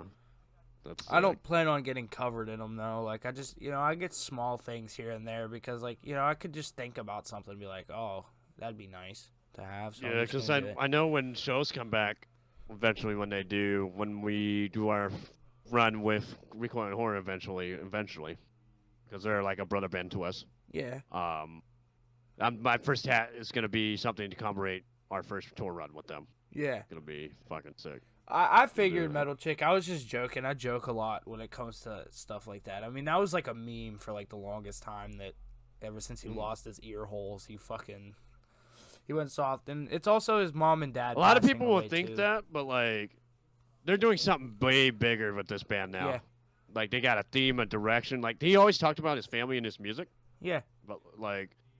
But now it's like he's utilizing some of the shit that he learned, and I felt like Whitechapel has gotten better over the years. Even better. Like even though I felt like Mark of the Blade was their weakest record, but even though I still liked it, but I felt like ever since that self-titled album, they really found their guitar tone, their identity with their music. Like I really wish they did a what's that album? A New Era Corruption 2.0. I wish they did. Oh, that'd be fucking sick. Can you imagine if they kept doing that dark, gritty shit? Oh my, that would have been something. Because that album was truly special to me. Because that album and Distance Exile was very heavily influenced for me. And Darkest Day of Man was just, oh my god, especially Murder Sermon. His vocals on that, oh man, was just so sick. So sick. Something nobody's really gonna talk about, but I'm excited for. Nobody has said this since 2003, but I'm excited for new fucking Slipknot, dude. Let's get. Dude, yeah, Slipknot. I was so stoked when they released that album in 2019 when I live at didn't Knopfest. see. It was for me. it didn't hit the same as like Iowa or like. Yeah, a lot of people that grew up like for me, I grew up with a lot of their albums. So especially with my age now, like it's kind of crazy seeing how far they are now. It's kind of mind blowing how bigger they are than ever. Because I'm seeing a lot more people in Slipknot shirts now, which is so sick. Like there's a lot more people wearing metal band shirts, and more people are discovering metal now. Because like social media now is so powerful, especially TikTok. Say what you will about TikTok, but it's a great way to promote your band out there. Oh yeah. Like I tell people, Like, I joke about TikTok all the time. I'm like, dude, look, I've done a lot of dumbass shit in my life, but I will never make a TikTok. But now that I'm sitting here thinking about it, it would be a good way to promote the podcast and like post like clips from it. That thing has like so much reach. That platform is kind of crazy. Yeah. Because Twitter and Facebook used to have a big reach, especially YouTube. But now they're like doing some weird shit with it, where like some of it will be seen, some of it won't. But TikTok is just like, what the fuck? Like, when I post gaming videos, I've been getting like 700, 800 views, 900 views on certain shit, and it's like, what the fuck? Where did that come from? Where did that? Yeah, and I mean, TikTok's a good way to promote things, just like you said, but TikTok is also a very it can have picky some place. cringe. Very picky place, and I don't really know how else to explain it, because there's a lot of things you can do and there's a lot of things you can't do on there, you know, and Yeah. you know, and in today's age, you gotta watch what you do. Yep. Jesus Christ, some 04 Gen Z, you call an 04 Gen Z a bitch, and you're fucking, they call you a Yeah. racist or whatever, a phobic. Yeah. And it's, you know, and I didn't grow up like this. When I was growing up as a kid, like, if I was bad, my mom smacked me in the fucking mouth. And honestly, I'm glad that I got to fucking experience that shit. Yeah, because some people that are raised old school or grew up with the generation like I have, like, like you'll tell the difference between certain people that are decent human beings out there. Like, old school plus, Italian like, women like are nobody's scary. perfect. Like, shit, I have my moments. Like, I'm lucky to be where I am because, like, I probably wouldn't be here or anywhere right now if I didn't get my ass saved. Yeah. Me, I done some shit in my life that almost put me in jail and shit like that, and like everybody does, you know, like you'd be lying to yourself if you haven't done one thing in high school or middle school or whatever. Yeah. You haven't gotten to court before. Yeah. Or if you're really that like that good of a kid, then that's good. I haven't listened to the new Bound in Fear EP yet. I'm gonna have to check it out. Bound in Fear, good bands, man. I'm gonna have band. to check that out. We got a guy. Also, you should check out that Humanity Last Breath. Check that shit out. Where that one man slam band, dude. I'm kind of curious to see what that's gonna be like, because you know, making your own slam music, you know, that's gotta be fucking brutal. The guy from Watcher, actually, he showed us. Okay, buddy. Thanks for stopping in. The guy from Watcher, he records his drums and stuff at home. And me and Chandler were sitting here, and he was like, "You guys," he was like, "Dude, I recorded a double blast beat, double bass fucking thing," and Watcher was like, "Nah, bro, I'm cool on that." And I was like, "Dude, can we hear this?" And it was like completely unplayable, and like we were making jokes about Infinite Annihilator, but they weren't like actual, like they weren't like fucked up jokes, you know? Like, it's just so over the top, it's good. Yeah, I love bands like that. Like, say what you will about like people like doing like, let's say, program drums or not. Like, as long as you can play it, you can play it. But if you're making it like overly ridiculous, like, don't do that, honestly. But like that, I love bands like Infinite Annihilator. They're so sick, and Black Tongue. Like, they're doing some sick stuff, man. Sick stuff, and that's what I love about bands like that. Like bands like them and Cannibal Corpse and all that are going like very brutal, like taking it very far. Like, even though like people aren't gonna judge those musicians because what they write and that, but like, you don't take it serious, man. Like, that's what it's about. They're about having fun. That's the best part. They're just having fun with it, and that's what their goal is. Okay. Yeah, it may trigger some people. It might offend some people, or people might get disturbed by it. But like, hey, it's just like horror movies. You'll watch horror movies that are really fucked up, or you'll watch a show that says some offensive shit or really tough, like, stuff that will make people cringe. But like, you know, people need to treat metal music the same way like that. Like, oh, but you're okay with that? Don't use double standards. You know, it's a very different time now. As I said this on both podcasts. It's a very different time now. Everybody's sensitive about something. Yep, very true. It's a weird timeline now. I'm just gonna fucking spit this out there. I don't care who I offend, who is here. It should not be offensive to be fucking straight. I like pussy. That is the end of the story. I see. I see what you're going with. Yeah. And it's, you know, and I get why they're, you know, taking offense to being the super straight thing, but at the end of the day, I mean, I get people shouldn't be saying that. You should just say you're straight, but everybody has their own opinion, and their own opinion should be valid. Whether it's with, like, everyone have a right to an opinion. Everyone does. You know, everybody should be allowed to, because we're lucky to be living where we are, Uh-huh. to have the right to have an opinion and stuff like Yeah. that, and to say what we feel. As long as you're not being an asshole or a racist prick, you're fine. Yeah. You know, or if you're being a homophobe or whatever, like if you're being That's one of not those cool. types, then you're just a dick, and people are not going to respect that shit. You know, at the end of the day, we should be. A lot of people should not take for granted that we have the right to speak an opinion and vote and all that shit, because it's like right now, like nowadays it's weird. Like no matter what you say, people are just, I don't know. This world is just different now, and we have to adapt to it, and we just got to. And yeah, exactly. Oh, there. There I am. Oh yeah. You're not like starting riots or anything. Yeah, exactly. You know. Like if you're like, everyone should speak their minds on topics like that. Like I'm glad more bands are doing that. And like a lot of more bands are like, hey, if you believe in this, fuck, and you think that it's okay to treat other humans like shit and be racist pricks or I should have treat just. other people that are different, then fuck you. And I love that bands are standing up for what's right. And that's what my band is gonna do. We're gonna say the same thing like other bands are doing. Like if you're a fucking prick, fuck you, and we don't want you. Yeah, You and know? that's fair. You know. Like if you're gonna be an asshole in the mosh pit, and like if you're gonna purposely, like little, like you know how mosh pits, like they're fun. Yeah. It's all about having fun and a good way to unleash Yeah. your feelings out. But if you're just there just to what's that word, crowd killing?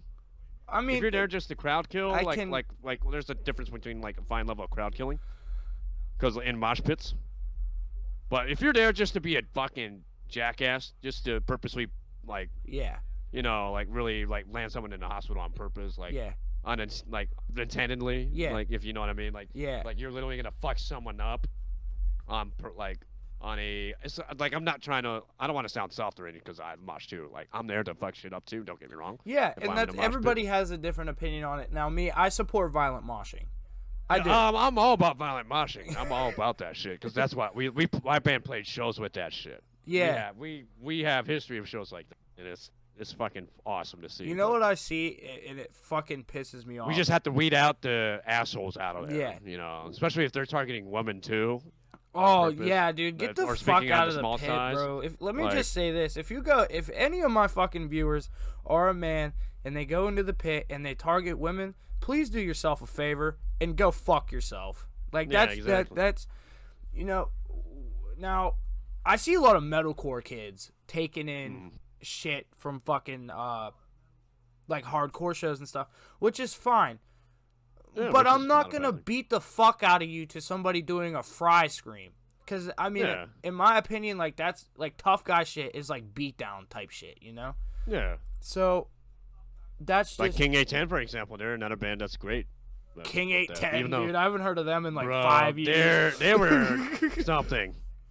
When I first discovered them when they were starting out, like singing that one song that I can't remember the name, but seeing some of the dudes holding guns at Warped Tour, that was interesting. Like I had never seen that before.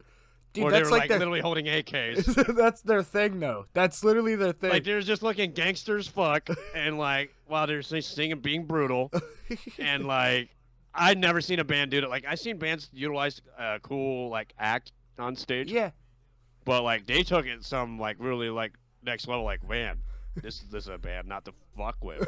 Like they come from a You know, fucked up place. Like you know, like you can tell. Like, fun fact: they got arrested for that every time that they did. I'm not surprised, dude. I'm not really because surprised. like I mean I was surprised Warped Tour allowed it back then, because like Warped Tour's sick, but they're very like Strict. pop centric, but they have a little bit of deathcore, death metal bands. yeah. And when Black Dahlia Murder was the first few death metal bands to play there, man, the looks on people's faces Yeah. when they were discovering Black Dahlia Murder, it's so fucking funny. But some people are like, "What the fuck is this shit?" And it's like, "Yeah, man, it's fucking Black Dahlia Murder, man. Check it out. It's sick." That's that. And some people Michigan- got into it, and some people didn't. That's that Michigan self-confidence. Hell yeah. Yeah, like I love seeing a lot of bands like being themselves and displaying their personality and displaying where they're from. It's sick. Yeah. like, Mm-hmm. knowing my band's probably going to be from Pittsburgh. If you look Mm-hmm. at Pittsburgh bands and some other bands, now I could sound biased or I could sound truthful, but at the same time, Mm-hmm. again, an opinion. If you look at Pittsburgh hardcore bands, thank you for following. If you look at Pittsburgh hardcore bands and beatdown bands and everything, and then you go look at a hardcore band from Florida, Mm-hmm. which one do you think is going to sound more like tough guy shit? Oh man, that's a good question.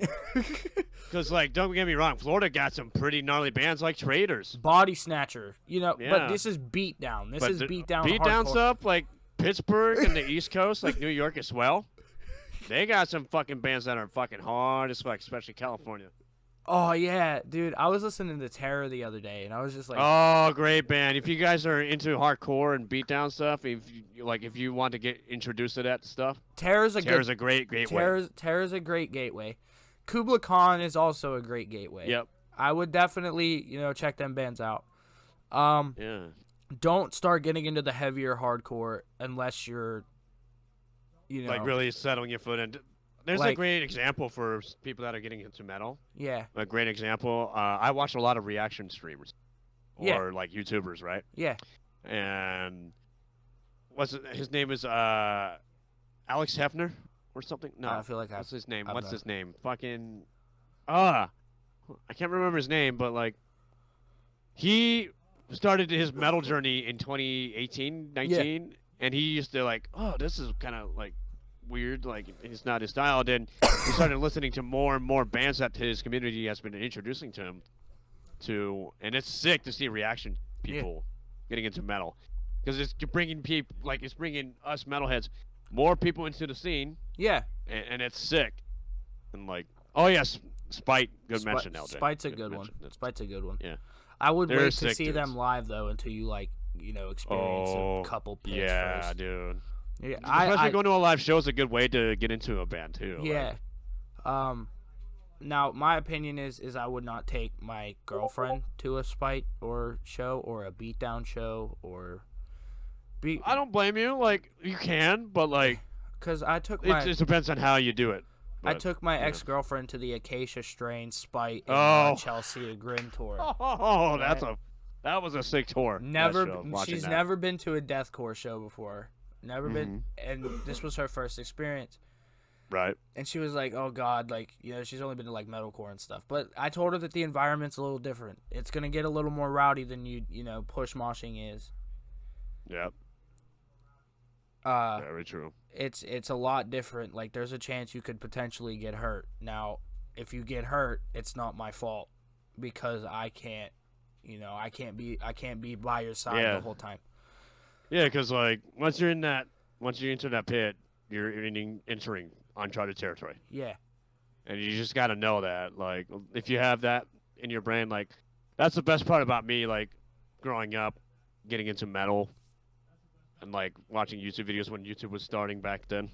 I got into so many bands through YouTube and MySpace Yeah. and seeing videos, and like I was lucky enough to see that shit and got my gateway start through that because like. yeah, Some people that are just now getting into music or like just getting it in 2018 whatever or very fresh into the metal scene yeah, that are entering mosh pits, I feel so bad for people because they don't know. yeah. And I seen it, especially at our Yeah. shows. And Like I really like telling my friends that they go to like metalcore shows and stuff. Like I bring up metalcore a lot because I have metalhead friends, but they don't go to shows like I do. It like especially like really not very frequent, weekly, yeah. or monthly thing. yeah, like they're they're not normal to like the beatdown scene. They're not normal to the hardcore or deathcore scene, and I gotta expose them to other genres. Like Oh yeah. there's a chance you could get hurt, but at the end of the day, that's a memory that's going to last forever, and you need to realize Yep. that. Like, just because you got your fucking nose broke doesn't mean that, it's not going to last forever. And know you can what tell with my nose is all fucked up. You can tell a little bit with a certain lighting and shit. You can tell. Yeah, mine too, dude. I got my nose fucked up at I Prevail when they were playing Gasoline. Oh man, my first mosh pit for me was an Oceano show. Yep. That's a good one. You know how Oceano's a whole different animal. Yeah. Yeah, for Just like sure. Acacia Strain, man. I want new Oceano too, dude. I need that. I think they are working on stuff. I think he's just Focusing on Super Slam Bros a little bit. that too. But here's the thing. Since I know him pretty well, I think they're also dealing with some stuff too. Yeah. Like that are like because I know they're dealing with personal stuff right now too. And plus with the fan base too, like I can't imagine being in a musician shit like him and Phil and Joe and a lot of people, especially Matt Heafy's. Imagining being in their shoes. Yeah. How much pressure? Like I'm starting to feel some of that because a lot of their communities and streams and a lot of musicians that I know who I help and befriended and networked over the years. Yeah. And booking agents and people. I've been taking notes because I'm now starting to appreciate what they take like a lot of the bullshit they take or some of the experiences they had. Yeah. And I'm seeing some of the tips and advice and experiencing some of the things they experience and I'm going, I'm just going to appreciate all the moments and learn. Yeah. And take notes and appreciate everything I have because not many people get to have a start into something they love to do and they don't get to experience that. Yeah. You just got to appreciate the little things. Hey, much love, Metal That's how I Chick. view it. Much love. Thanks for being here. Yeah, my channel points are a little fucking whack, dude. I gotta fix them up a little bit. I feel. Make me listen. To I know how hard it is being creative, especially channel points when it's just like lyric writing, man. And writing an album and writing music. I'm just gonna hire Sammy Slam Dance to write my shit if I need someone to write something. I'm just gonna... I feel you. 'Cause I went from being a guitar player to going vocalist, and I was like, I'm gonna be a vocalist. Yeah.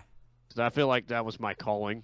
Yeah. With that too, because I may be okay at guitar, like I'm decent, but I was like, I'm better at doing vocals, and I just felt like I just needed to transition myself over to that, and I just felt like that was my way of, this is my destiny, kind of thing, my faith, or whatever people would call it, because Oh no, Metal Chick!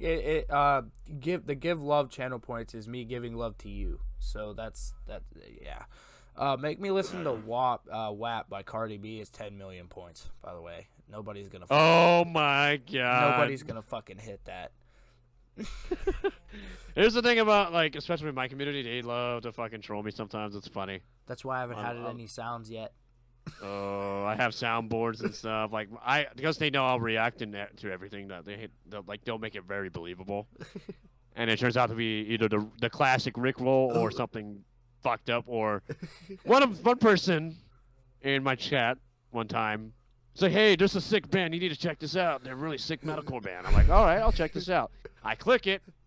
It was not a metalcore band. It was a song called "My Enormous Penis," and I was like. Thanks, dude. Well played. It made me fucking laugh, too. I was like, that was actually a good troll. That was a good bait. LJ, listen, dude. If you hit 10 million points, bro.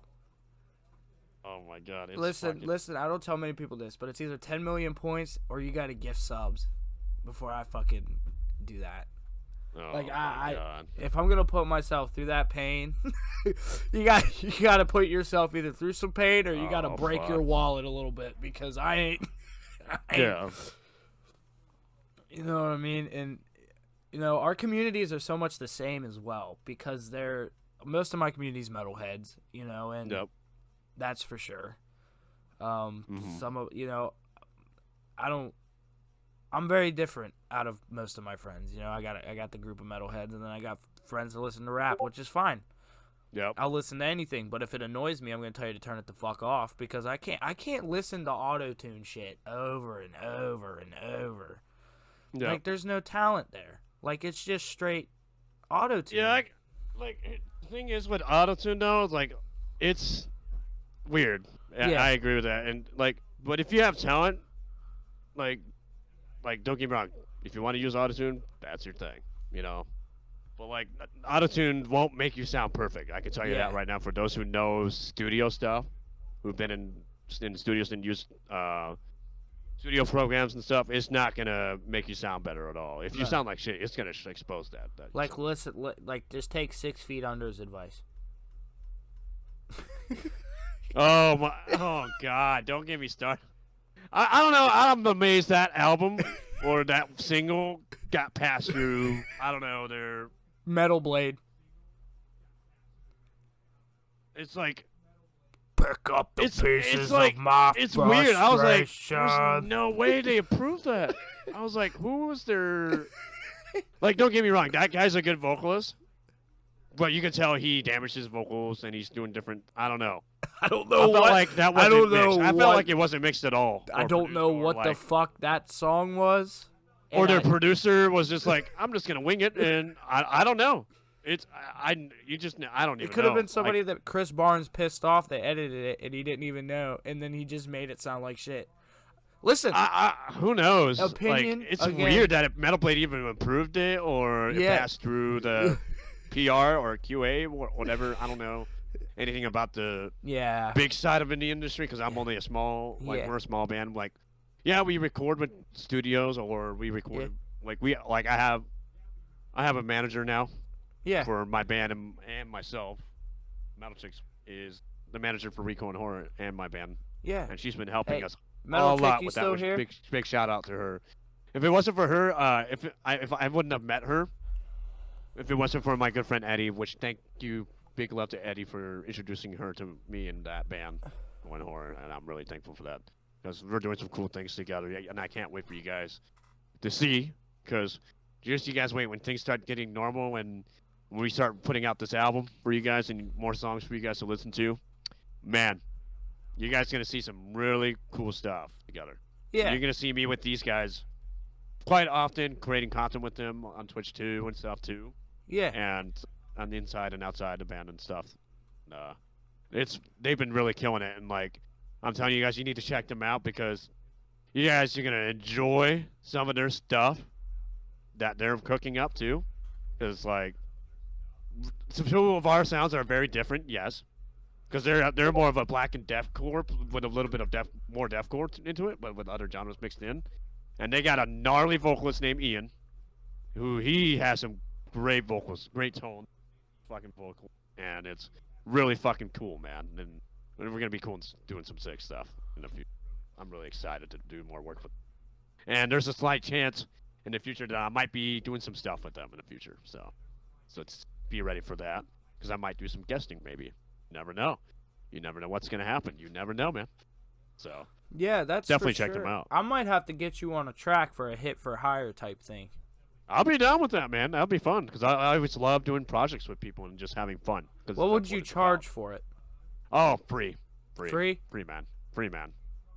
I'm not really the type of person to charge anybody because, especially like, think about it. With me, some people will charge people for vocal lessons or whatever. Yeah. I'm not gonna do that. Like 'Cause I feel like. I can whip a quick guttural real quick, Mhm. but be warned I haven't drank water in like 3 days. Yeah, let's check it out, man. Hell yeah, that's cool, man. Not bad.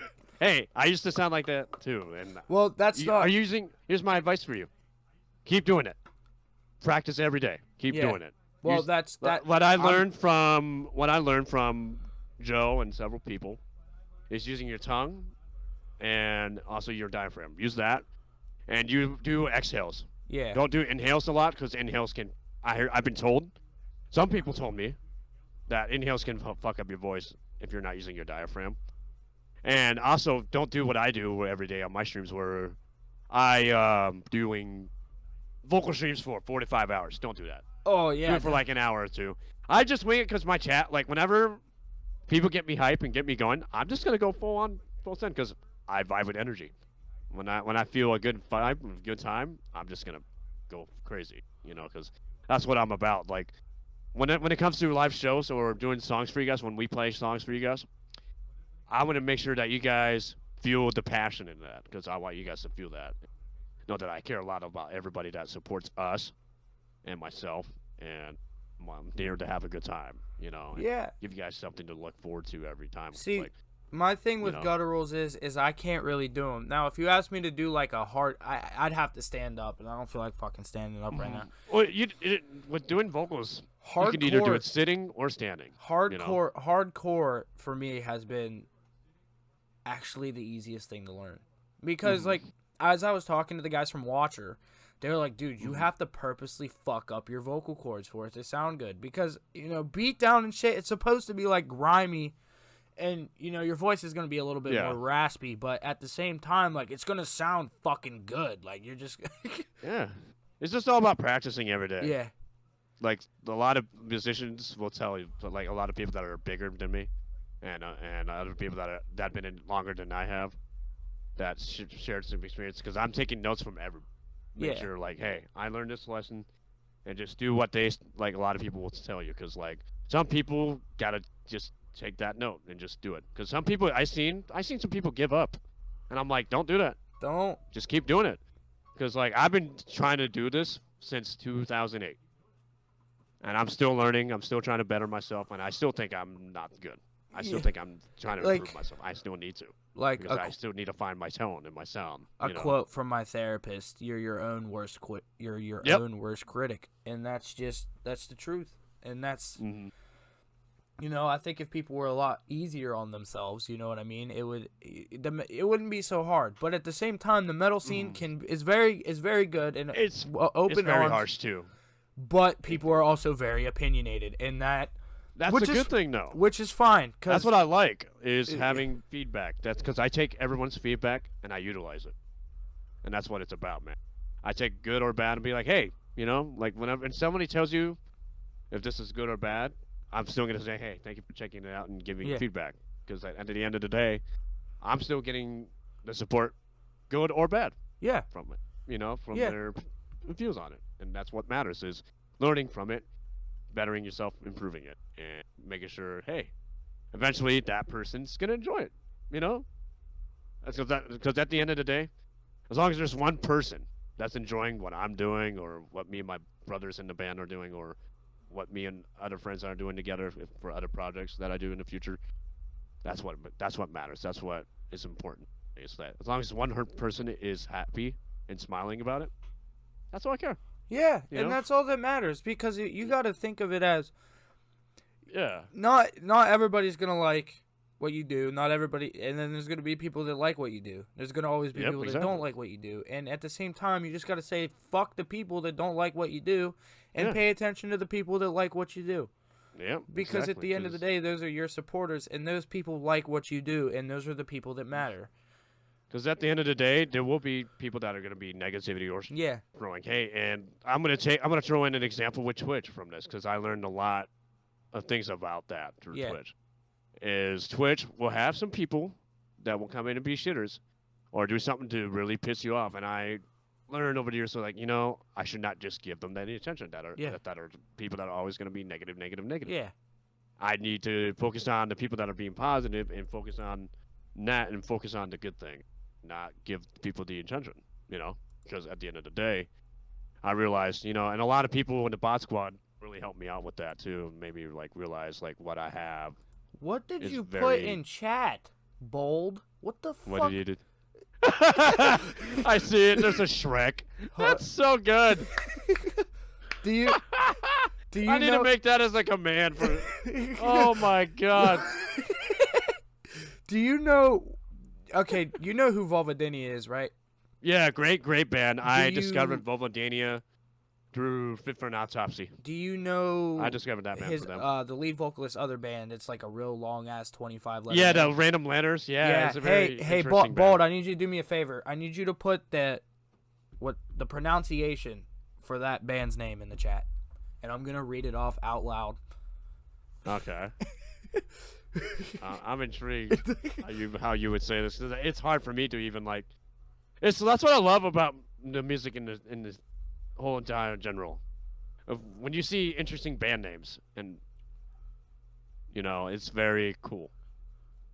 As long as it's good, it's sick. That's what matters. Dude, listen, you think Infinite Annihilator's over the top. You just wait till you hear this band name if he's still here. Just fucking wait. I can't wait to see if people never heard of this, and then they're gonna find out. Yes. Oh, it's gonna be funny. Yes. Okay. I love that they're very memey with that, and the way they're promoting, the way Duncan is promoting that, it's great. Like, because I've been seeing a lot of vocalists or guitar players, drummers that are utilizing their platforms with different merch styles or side projects and stuff, and it's really cool to see how they're doing it. So I was talking to my girlfriend the other day, and I was listening to Vulvodynia, and she was like, "What the fuck is that?" And I was like, "This is acidic vaginal liquid explosion generated by mass amounts of filthy fecal fisting and sadistic septic syphilitic sodomy inside the infected maggot-infested womb of a molested nun dying under the roof of a burning church while a priest watches and ejaculates in an immense pleasure." Wow. That's the name of the band. That's what it means? Wow. Why am I not surprised? Wow. Well, now I learned. Yeah. What it meant that Number one band. That's fucking, oh my god. That's a fucking long ass name. It is, but it's amazing though. Who the fuck would think of that? Like, honestly, I don't know. It's Duncan. Funny. That's the best thing about people in the world. People got such great sense of humor and personalities and creativity in their mind to come up with something that is either wild, insane, or genius, or just like, some people that wouldn't come up with that. I can tell you that. It's abbreviated on If I was creative, I would come up with some pretty wild names, but like, I mean, you got Vulvodynia, you got that name up there, and then he's got his other band. Back to the Vulvodynia story with my girlfriend. So we were sitting in the car, and I had it plugged in, and they were just fucking ripping it. And she was like, "What the fuck is this?" And I was like, "This is Vulvodynia." And she was like, "Why is the band named after pussy pain?" And I was like, well, especially with that band name, it's also bringing awareness. Yeah. That people don't realize. The My Pussy Hurts it may be charity. like brutal name, but it's actually a real thing. Yeah. And it's bringing awareness, and that's genius. Yeah. It's a vaginal disease. I know. And they're doing charities for that. That band has done charities for that. Yeah, too. they're My Pussy Hurts charity. Yeah, I donated to that. That's a good charity, and more charities need to be brought up like that, like with things. Yeah. Hydrate. Yeah, love that. Oh yeah, that's a big number one thing that every vocalist should do is hydrate a lot. Yeah. A lot of water. Don't drink soda like I do, or energy drinks, or G Fuel. I drink soda all the fucking time. I remember. I need to start drinking more tea, and I'm not really much of a tea person, but I'm starting to do more of that. Yeah. Because I have to. Because a lot of people are telling me that helps them, and a lot of that, and I've been seeing a lot of people that are doing lesson stuff, especially Melissa Cross stuff, the Kardashev guy. Yeah. Carter Vox, he's been doing a lot of that lesson stuff too, and I've been taking notes from those two people. Well, this one, utilize that, especially David Bonates. I can't pronounce his name right. 20 minutes. He's been doing I'm some fucking really done with sick this stuff. class. Brutal. We might be extending this a little bit. We might be extending this until like 3:30 since he's done in 20 minutes anyway, and then we got 30 minutes after that, and then I got some shit I gotta do. Sounds good. Hell yeah. Hell yeah, dude. I would love to get a third host on this. I feel like a third host would be fun as fuck. Pretty sick. Hell yeah. But the questions that Hunter was asking yesterday were fucking crazy. So he was asking like Trevor questions, and he was like, "Trevor, Donald Trump or Joe Biden?" Oh my god! So he's and I sat there. I was like, "Listen, we ain't getting into that. Oh, that's. We are not. Why am I not surprised though? Because Hunter is like, he's like me. He loves guns. He's like me. He loves guns. Loves going to the gun. But range. you want to know? I'm not surprised. I'm not getting into it. I'm not going to get too far into it. But here's something that most right-wing people don't know. Okay. The Republican Party puts more restrictions on guns than Democrats do. And You're not wrong. That's a fact, and that's a fucking wrong. fact. And people don't know this because people just, and I watch the news. I don't really watch it because none of it's fucking credible anymore. But that is what people don't understand, and people need to understand that. Like, because people are not paying attention. That's the Yeah. other thing. People nowadays will read headlines, and I'm guilty of it. Sometimes I don't click a article and I see what a headline says. Oh, this and that, and spew out yeah, a rage. yeah, and Like, I don't. It's not that I have a problem with mhm. the right wing. I have a problem with Trumplicans. Yeah. Here's the thing about that. But what the hell? Who's calling me? Now I have Someone was trying to call me. friends that are Trump supporters, and they're logical people, and I understand where their points are, and I get that. Mm-hmm.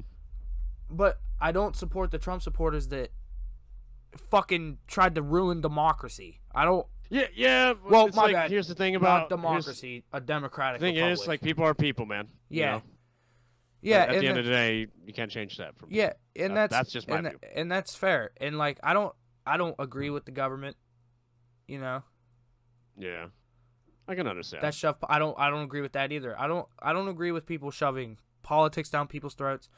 I don't agree with people that shove religion or even their sexuality. I don't agree with that. Because at the end of the day, we're all who we are. And Chandler, if you want to hop in on this, you can, dude, if you're done with class. And that's just how it is. And people need to fucking understand that. Because not everybody's opinions are the same. Everybody's opinion is valid. Hey, he's here! Oh, there he is. What up? How you doing? Good. Yeah, I am. Hell yeah, man. I want to know if Metal Chick Mentality will be my manager for podcasts. We fucking need one of those. I can tell you, she has helped me a lot. Like, you got to find the right people that flows with you, you know. Yeah. And like goes Can with you plug that in? your vision and sees your vision and sees what you're doing. Yeah. Because if someone believes in what you're doing with your music or your project, and they would see the potential in you, keep those people around you. Yeah. You know, and especially supportive people, and having the right friends and the right people around you is the best way to do that. Because at the end of the day, as long as you have the people that supports you and supporting what you're doing and enjoying the content that you're doing, because I've been doing content creation and music stuff since 2000. I've been in different types of bands, done different platforms of streaming, and as long as you have the right team, the right people, and you know the right content that you do best with, that is the way to go. Okay. Let's talk. Maybe I can find someone for you. I do mostly bands. Okay, that's fair. I'll hit you up on Instagram. Yeah, definitely. She'll definitely help you with finding the right people for that. For sure, man. So Pretty yeah, rad I as was asking Hunt the Dinosaur yesterday, and he actually gave me a solid deal on that interview that I was talking about. Mm-hmm. That's a solid. What he gave me was a solid fucking deal. He could have definitely went higher, and that's amazing. That's awesome that you got to do that. Cool. That's badass as hell. Because like, I love seeing more people in the metal community and the industry doing more podcast stuff, man. Yeah, It because is you don't see it awesome. very often, and I wish it was. You really don't. Like back then, yeah, you'll see interviews at shows or like Q&As or like stuff like that. But they're very rare. But Yeah. now, like with what's going on now, it's like more people are finding their style outside of the music Yeah. and joining Twitch and doing different styles of content creation, different ways to promote an album, different ways to promote a single or a music video or something that they're doing or contests and stuff. And for me, like Twitch is a great way for me and my band to give back to our fan base and our community and people that been with us for either one time, like a month or years or whatever, man. Like, as long as you enjoy what we're doing, we're thankful and we appreciate that so much because people like you guys give us a platform. You know, and you people like you guys allow us to do what we love to do, and I'm always going to try to get back to people. You know. Yeah. And that's what I love about doing Twitch, because it helps me do other ways of promoting my music with our band and promoting my own content with Twitch and stuff. But like I done giveaways. I just did a giveaway on my birthday to somebody. Oh yeah, Yeah, weren't you giving I out did Cold that War? on my birthday. Yeah. We'll have to play sometime. Yeah, definitely. It'll be awesome and fun. and I love playing with people. Like that's the thing about me. Don't be afraid. Like for anybody that's either a fan of my Twitch or a fan of my band, I'm always willing to play with everybody. You know, and I Yeah. love connecting with people. Whether you're a fan of the band or a fan of the Twitch or you're just here to game and vibe and have a good time, that's what costs and matters. Yeah. Everything is there for free. I'm not charging people to play with me, nothing. I'm just there to vibe with everybody and just have a good time. I feel like That's Warzone all I would be care a about. lot better if they didn't fucking destroy it. Oh, I see. Yeah, yeah. There's a lot of COD is COD is COD right I've been now, playing you it. know. I've been playing 2K, dude. Like, I started coming back to 2K series, so I just been playing a lot of that. I've been doing a lot more variety now, so I've been doing a lot more of that, and I've pretty much noticed doing vocal streams seems to be like a good way to connect with people and taking requests from people, yeah. and it's really fun because my chat likes to challenge me and they think, oh, maybe try this and that, and even if I sound like shit, you know, hey, I I tried gave something him a new. really fucking hard And one the first time I popped in, dude. Yeah, you did. That was fun. I gave him. Oh I forget man, I'll which never one forget it was. that. It was either a mortal or it was another one, and I forget. I forget which one it was. Oh man. But I let you warm up a little first before before I got you up that way. Yeah. I tried Oh, him to. yeah. I tried to get him to do fucking Destructo by Hunt the Dinosaur.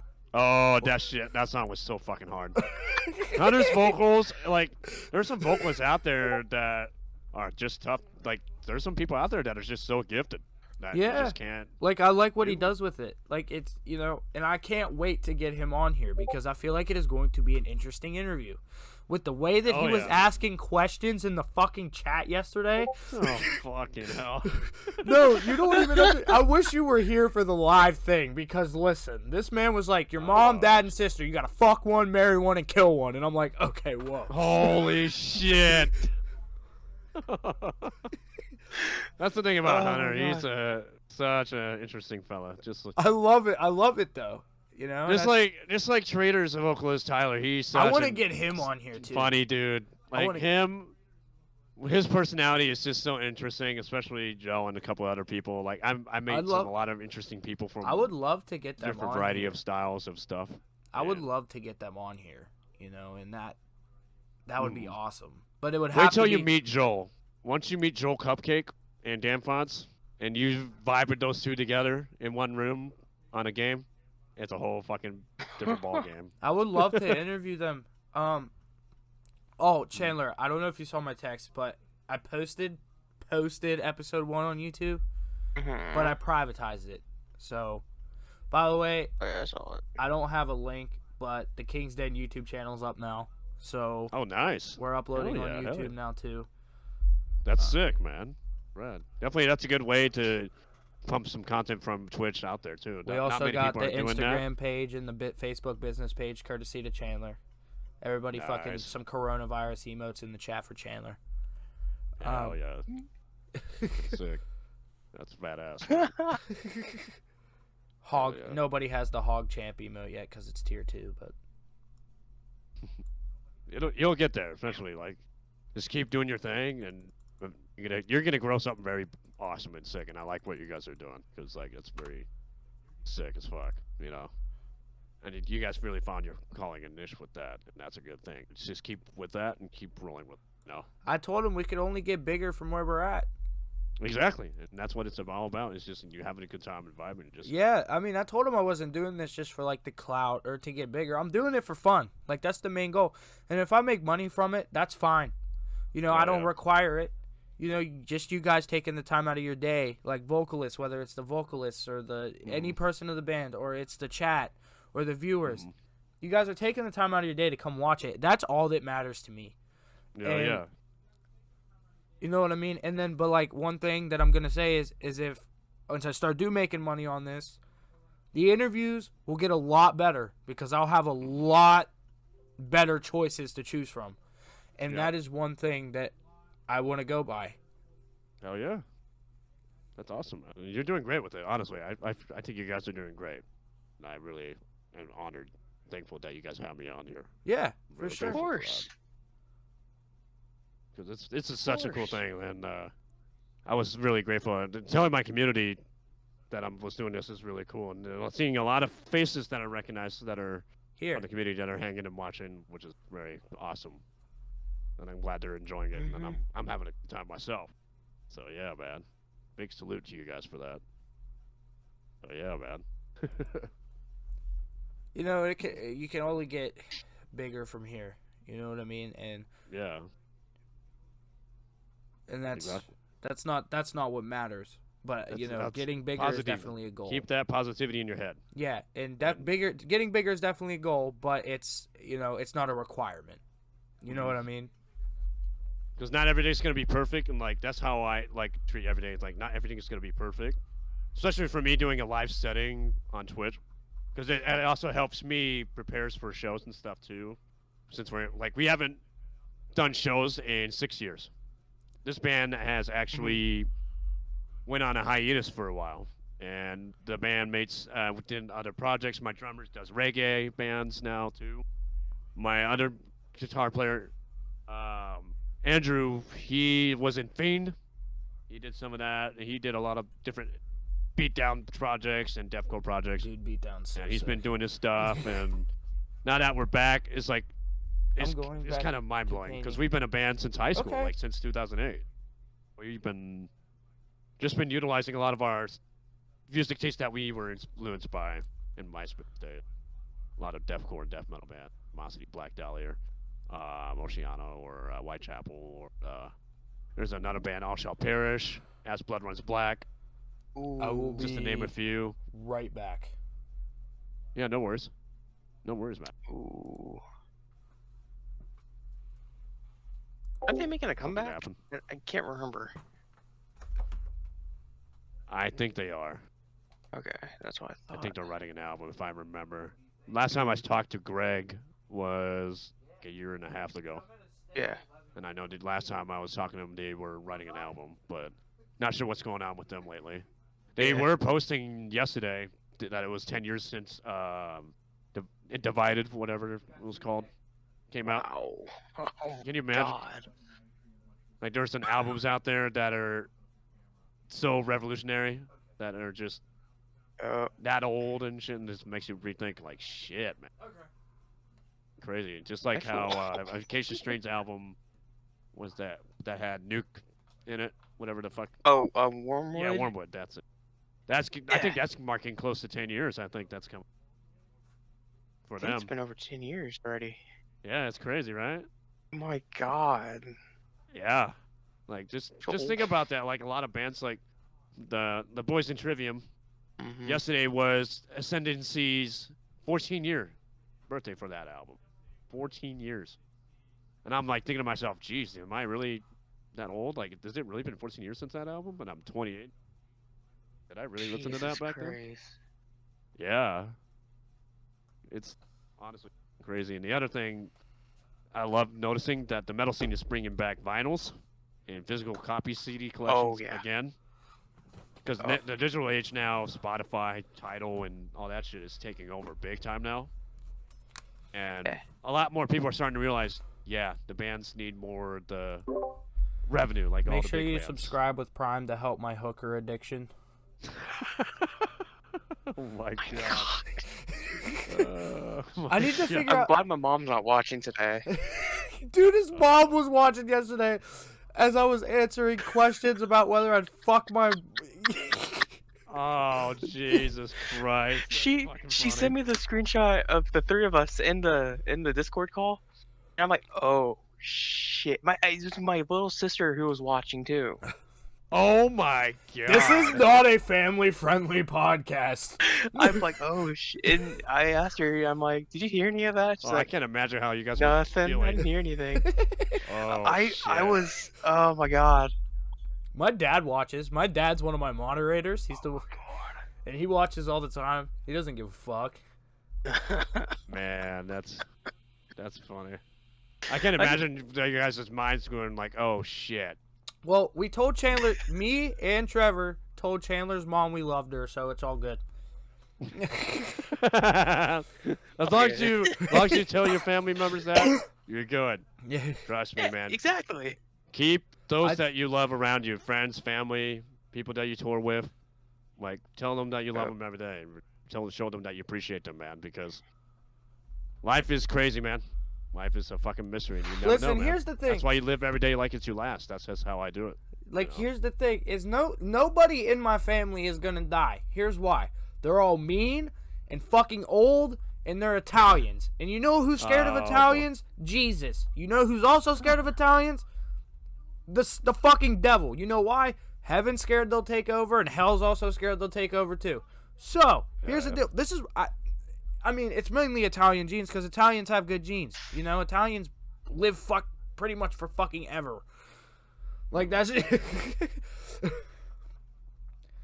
You know, my pap's been chain smoking for fucking 70 years, dude. And he's fucking up at his house right now, fucking chilling. No health problems. There are people out there that smoke their whole life and they're having no problems. Those people are fucking lucky. Very fucking lucky. You know? Jeez. Yeah, that's wild that you went through that. I can't imagine how you guys were feeling. I never had family members that I should, so you guys are lucky. Because that's like, man. Because a lot of my family members and certain friends, it's not many people are into the music, and I'm like more of a cast out, like push that out. We were support supposed to other family members, but like they're. I pushed. But the main ones. Chandler, I wanted to let you know that I messaged Austin Dickey. Oh, Austin Dickey's a good dude. Well, listen, here's the thing: is he was supposed to be on here today, but he didn't message me back. So, I scheduled him for next Tuesday. Nice. Because he's not messaging me, you know, and I'm not trying to sound rude or nothing. But if you're not messaging me about something back, that just proves that you're not really interested, in my opinion. So, you know, here's the other thing you got to be careful about too. Here's my advice, because you got to understand people that are with a big established following, they get a lot of DMs. Don't forget that too. Their phones do get cluttered. Well, I DM'd him on Discord and he was responding for a couple days there, and you know what I mean. And I'm not mad at him. You know what I mean. He's on fucking Jared Dine's show. I mean, you can't. I can't be mad at him for that, because at the same time, you know what I mean? And with the price, and I'm talking to Hunter about this today, Chandler, with the price that Hunter is charging me, I'm gonna ask him if he'll plug our shit for us. Oh, that'd be wild. That's a good, I mean, come on. That's not a bad deal. Yeah, that's not bad at all. $200, you know. Hey, that's not bad. That's not very reasonable. Yeah, he could have There's some people out there for Featured X that has really good prices. Yeah, like his is only $500. Like, that's not bad. Ben Dewar's is. Ugh. I was looking at it. I was like, ugh. How much is his? Like $1,200. I can understand why though. Aaron Hurd's is $13. Kev Mueller's is $250, which I think he's undercharging, in my opinion. Yeah, I think he's doing a smart thing with that though. He's getting himself out there. That's why he's getting more. He's doing everything by the book, getting his name out there and getting all his bands out there. That's what I'm really proud of him on. And I known that guy since 2017. Great friends since then, and that guy is very passionate about music, just like me. I would love to get him on here. You can probably get him. He's very easily reachable, and I think you probably would do it. I think you would have a good time. He's fun to game with, talk with, and vibe with, especially with his community he built. Yeah, I rate his channel sometimes. Oh yeah. And he'll put on his voice modifier, and he'll be like, "Kung, Kung, how you doing?" How you doing? How you doing? It was his New York thing, and I love that. It's so great. That's what I love about him. Like, you can tell. I'm gonna have him make. You know our logo, Chandler. I'm gonna have him make a stream border with it. That's a good idea to go to for him the about podcast. logos and stuff. Yeah. For the podcast. So, hell yeah. I just wish I had one without a background on it. We can ask him. I can ask Johnny again. Yeah, just ask him for what's that word. I can look because let me see. It's something, that word that you have to ask for is the vector. because that's like the no background vector. That's what you want. Just say that and Okay, no. okay. Yeah, and That's what the term is called. It's kind of weird with photoshopping and all that. It's like a weird term. Like once you say that, it'll be easier for your artist to, especially for any streamer out there or musician out there that's getting local to your bands and stuff. If you say that, that's gonna help you in the long run. If you want something with no background, because if you already have a background made, just use that logo that artist made and just slap it on there. Boom, you're golden. But yeah.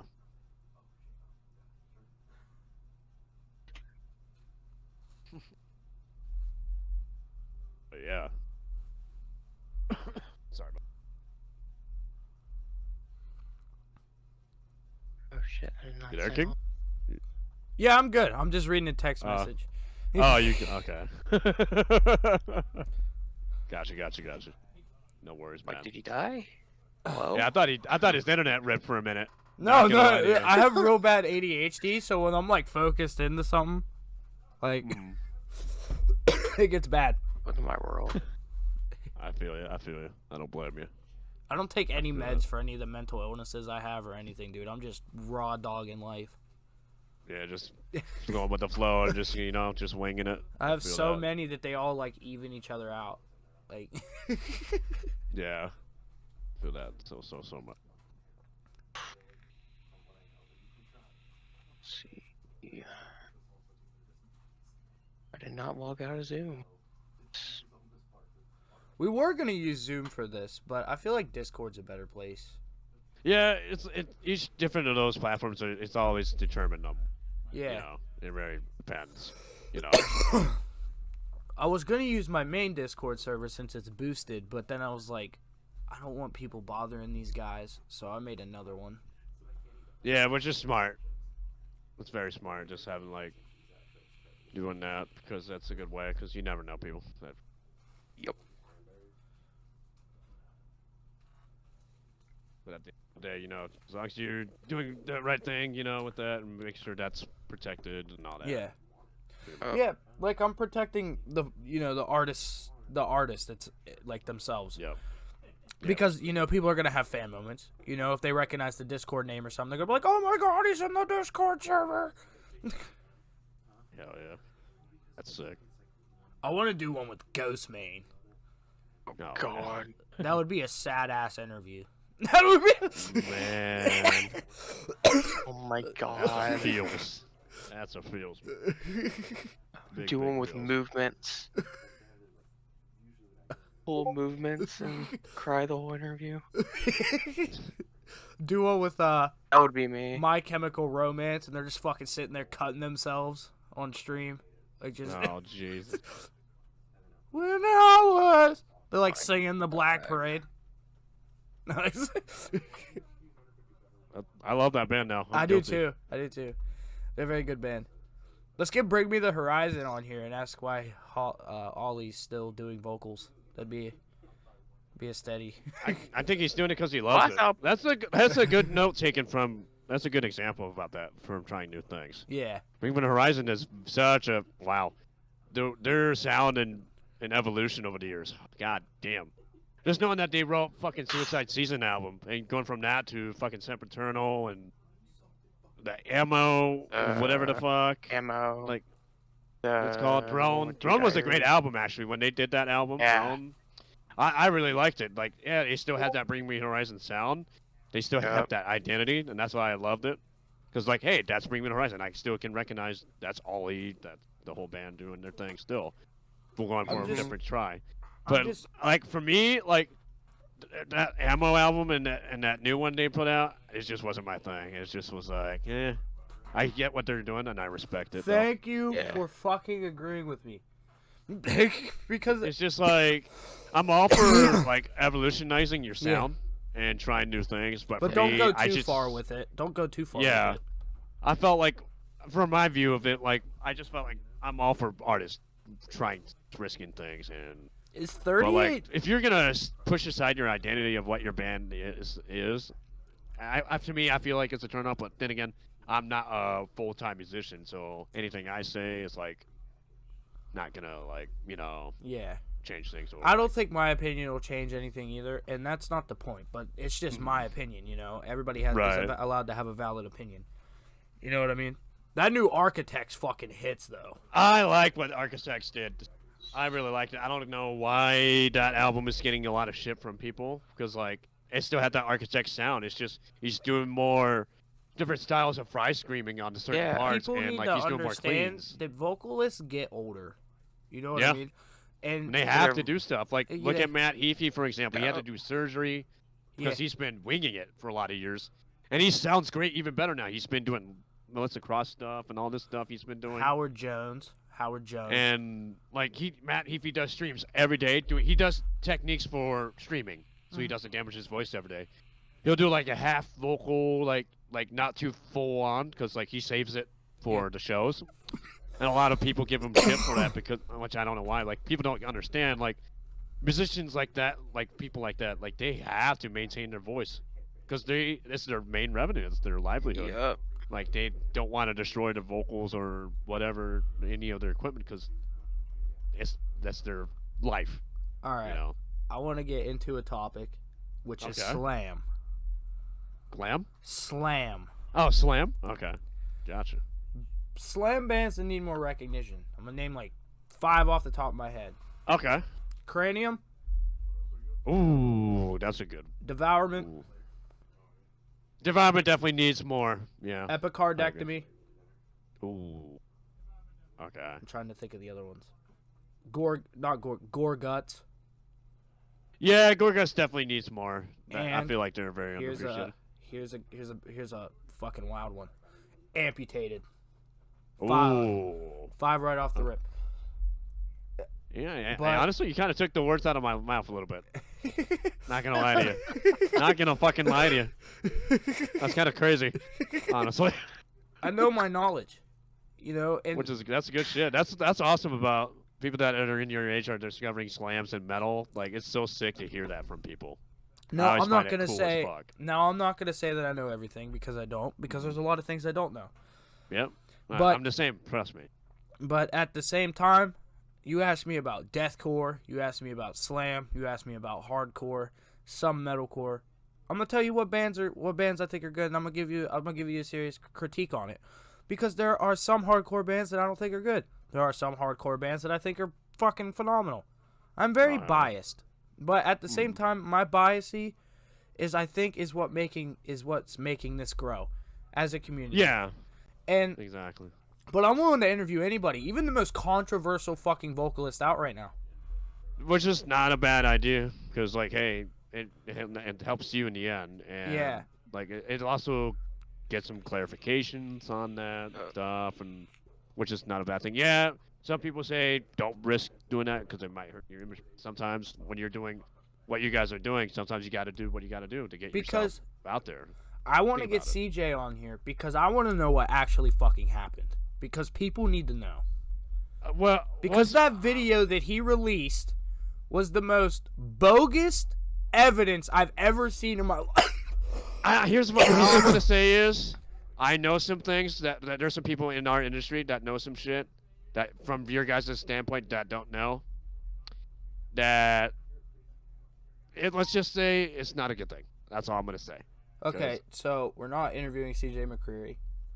Cross Well, that off the list. like No, it's because the thing is, like, I don't there's want some it a to- lot of like crazy shit. You know, Yeah. like there's some things that some people from outside of the industry shouldn't know. yeah, You know what I mean? Because there's been a lot of let's be real. There's a lot of vocalists or people that are gonna get into controversy. Yeah, the controversy can happen in any genre. Yeah. But like, sometimes you just gotta let like things either be answered or go unanswered, and sometimes you just gotta let things. You just gotta accept it. You know, and it's kind of shitty seeing some good vocalists or good people that are very gifted. Yeah. And they don't see what they got. I would And love it's that. quite a shame. I would love to have Dickie on here. I feel Oh, like you'll love that. he's a too great, big for great me. guy. He's too big for me to reach out to. Oh no. He's not. You can definitely reach out. He'll probably be down for it. Like, trust me. Like, 'Cause don't I've got- feel afraid to ask people questions and because stuff. I'm gonna and, need like, a push and for try. that. I'm gonna need someone to push for that with me because, Mhm. you know, he's having a This is- kid. Amazing. I love that. One Mm-hmm. thing I did not fuck with though was people making jokes. Yeah, I saw did that. not I've been fuck seeing with a lot that of at all. people being a little like, because people that don't know him don't really understand how he would feel and stuff, and he didn't really like that either. Yeah, and I saw that especially his post. girlfriend. And I'm glad he spoke out on that. That's more artists should speak out when things like that happen, because like at the end of the day, like musicians shouldn't be afraid to speak out and like say what they have to say about their own fans doing like shit that kind of like pissed them off. Because yeah, I can understand why they don't, because it's a risk and Yeah. you never know how people would react, or some people will take it out of proportion or take one word out and twist it.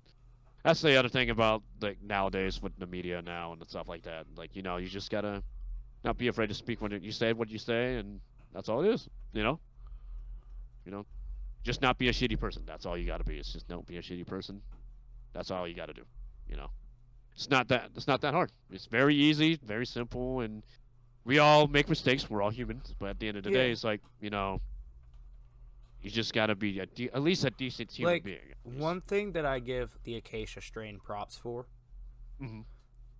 they should try it, I think, but they never changed their sound, like their vocal tones, and that's a little bit, Actually, a yeah. little bit. I would love to see what Vincent could do. Yeah, honestly, that would be very cool. Actually, to see what he would do with Yeah. that. That's actually a good theory, because like I don't know if you heard their split EP they done with our artist Murder and Fit. I don't know if you heard that, but like their cover that they did of was Sensory Deprivation, was it?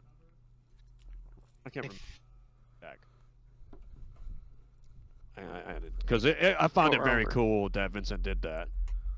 Yeah, Black Hole Sun, the Soundgarden cover. Yeah, and Sensory Deprivation, like that felt like it was very cool. I want to interview Pearl Jam. Mm-hmm. Oh, great band. See if they can see if they can rate my beginning of Even Flow. Oh yeah, I actually did a attempt with that. Even coming down I don't know the fucking words to that. It's so good. I tried to hit the beginning of Hunt the Dinosaur this morning when I woke up, and it just no. Yeah. I completely fucked it up. It was bad. It's all about practice, man, and just keeping on trying, and then you'll eventually master it. Like I feel like I've done a lot of covers over the last several years, and I just I just kept trying and just kept trying to do it, and then. Oh, I remember what song I gave Josh. Now I know what song I gave him. I gave him Cesspool of Ignorance. I think that's the one. Oh yeah, Cesspool of Ignorance. My Sounds of the Swarm. Yeah, that was a tough song. But tough song. But it gives you a chance to mush it all together because you don't really know. Like, there's only like 1-2 parts. You understand? Like, yeah. David does it so good live. Like He really does. It's very interesting seeing how he does his twists on those old songs. That's what I love about. Like a great example with a lot of bands that have new vocalists. It's so interesting to see how they do old songs. Marcus Bridge, one of them, with Northline, fucking incredible how he does a twist with his way. Like it's so cool. Especially like, Eddie is another good example. One that I'm with gonna Suicide have to Silence. get. He made Unanswered sound like very cool as hell too, and like all the old songs and. Who, Eddie? Like, yeah. I think if you haven't seen Suicide Silence in Eddie's era of some of the old songs when he plays live, I think he does it All Shall Perish style, but like with his own twist for Suicide Silence. Yeah. It's very cool. Who did Unanswered better than both Mitch and Eddie? Phil Bozeman. Oh, Phil did cool. I remember that memorial show. That fucking man, that was cool. Ricky Hoover did a cool cover with that on that show too. Ricky Hoover did it fucking awesome. Hunt the Dinosaur, I think, just recently did a Suicide Silence cover, didn't they? He did. And Chandler, I think, can you pull it up? Rings of Saturn did their cover some years back. Good old boys. Big shout out to Mike Caputo and Hunt the and Dinosaur. the boys. Oh yeah, Hunt the Dinosaur. Might need to reset my internet. Rip. Oh my god, that's the benefit of having Cox. Oh yeah. I have Comcast. Well, that's Monopoly for you. Yep. You already has- Comcast is the shit, dude. We got gigabit internet now. Oh, that's good. They're Good finally beta. stepping up. I can download all my streams now in like 2 minutes. Oh, nice. Hell yeah. That's rad, man. Alright, Fuck yeah. I'm gonna go reset my internet. This is. Yeah, you better oh, do God, I it, hate bro, this because so the much. next one's in 50 minutes, dude. You can't. He's like, oh, I can tell by his face. He's like, oh shit. That's right. I forgot we're on a forgot. time Yeah, crunch. you guys Man, got Fuck. a great episode coming up. You guys got. Are you gonna watch it or are you gonna be streaming? I'm probably gonna be streaming after this too. You could have streamed it if you Yeah. wanted to. Oh, I didn't know because I was doing like a whole respecting because this is your guys' show. Well, you could if you would have asked. If you would have Yeah. asked, you could have. I mean, you know, Oh, you're on it. I do streamer etiquette, and you know, I'm like, I wouldn't Do things care. up. I wouldn't have cared if you didn't ask, dude. Because at the same time, one, my followers could go over to you. Two, Mhm. you know, it grows us and it grows you as a creator. So at the same time, you know, it wouldn't have bothered me. Yeah. But you know what I mean? And I went in and I told my friend, because I follow it too. I follow it heavy. I went into one of my friend's streams and I was like, "Hey man, listen, I did a podcast." And his chat was like asking me where at. I was like, "I don't want to self promo." hmm And he was like, "Dude, just tell us where it's at. We'll go watch it." And I was like, "It's on my Twitch." Sleeping Beauty is now following. Thanks for the follow. Oh hell yeah! More of the fam. Hell yeah, that's awesome. That's some of the people in the community. See, like my community is just so incredible. Like they show love to everybody that I've been a guest on and stuff, and hang game with and stuff, and they're fucking amazing. And that's cool as hell. I fuck with that. You know what I mean? They're all those people from my community and you and a lot of people and all my friends on Twitch and outside of Twitch are the reason my band is a thing, and we're lucky to have what we have, and I'm very lucky to be where I'm at. You know. Have And Kev it's just- Mueller it's a make your treat. guys' next logo. I'm pretty sure he'd do it. Yeah, that's not a bad idea. Now that I forget that, that's not a bad idea. He probably. I mean, I'm plugging him, dude. He should pay me for this. I'm fucking with you. Don't worry about it. Sleeping, you're amazing, and I love you so much. and Thanks you're for the- you're the coming best. over. Thanks for coming through. You're so amazing, and I'll be streaming really soon too. Yeah, those. as soon as at 3:30, I'm gonna cut this off because I gotta talk to Chandler about the game plan for the fucking double stacked episode we're doing Oh today. yeah. Oh hell yeah, man. That's rad. I'm really thankful so much for having me here, man.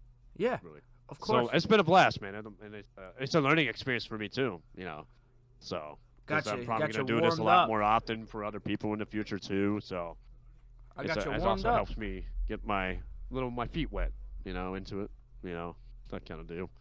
And yeah, and I'm really excited to release this song next month, man. I Yo, just can't wait. Like, Wait, do you have anything on your computer right now for it? well, here's a rough demo.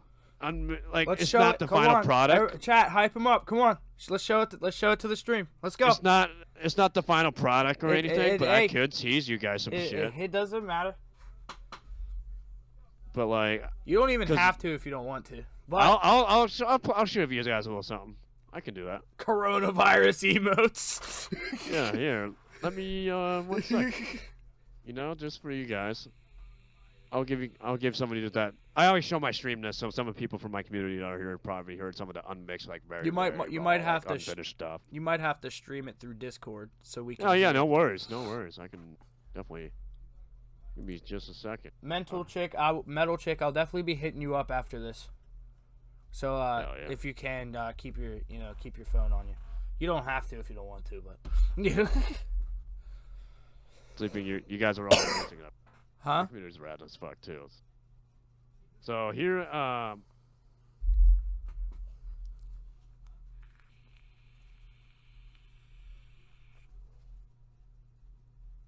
so this is the like, this is just a tease like of unmixed. So if you like Acacia Strain, this is a very heavily. This is unmixed, very very raw, not finished because I don't have the finished version yet because we have to add the guitar solo Yeah. and stuff and get the mix and mastered and all that. But like, Yeah. this is just a very raw demo of what the direction we were going to at the time. Yeah. So, yeah, man. Having you're gonna enjoy a good ride with this, man. This is. Are you ready? Yeah, let Here you go. me Let me watch. know if you hear this, and yeah. Okay. Oh. Hold on. Here you go. If I can get it. Hold on. 1 second. Can you hear that? This is fire. I'm digging that. This is just a unfinished. Like this was a raw demo at the time. Ooh. Yo, you guys gotta check this out when it comes out. Yeah, you can tell it's like a raw demo. So. Make sure you guys check this out when it releases. This is definitely gonna be a heater when it comes out. This is just raw demo. Like this is like unfinished.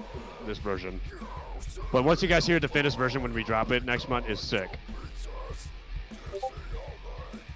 I have like a bunch of like demos and stuff. So I can show you guys a lot of our music stuff. Plus I used a different mic, so the mic quality wasn't that great. This is. Here's the sick part.